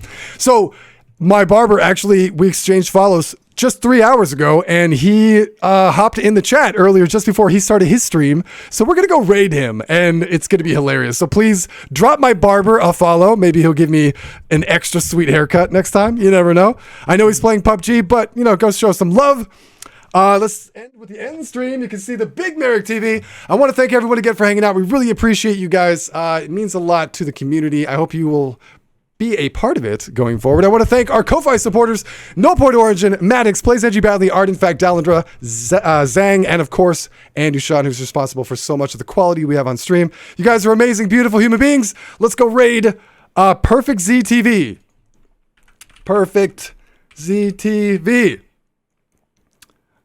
And wait, you have to type raid too? Is it working? Wait, yes it is. There we go. Oh my god, this is so cool. All right, guys, let's get some big hype in the chat for my barber, especially if you like my haircut. He's also another TV, so he's in the TV family. Oh, he is another TV. Look at that. All right, I love you guys so much. We'll be back on Monday with raids. If you want to join our Discord and sign up for our training raids, the signups are up right now, so go ahead and join the Discord. Sign up. We do training raids every Monday. We do advanced raids on Thursday. Hopefully, we'll see you there for that. Love you guys. See you next time. Bye.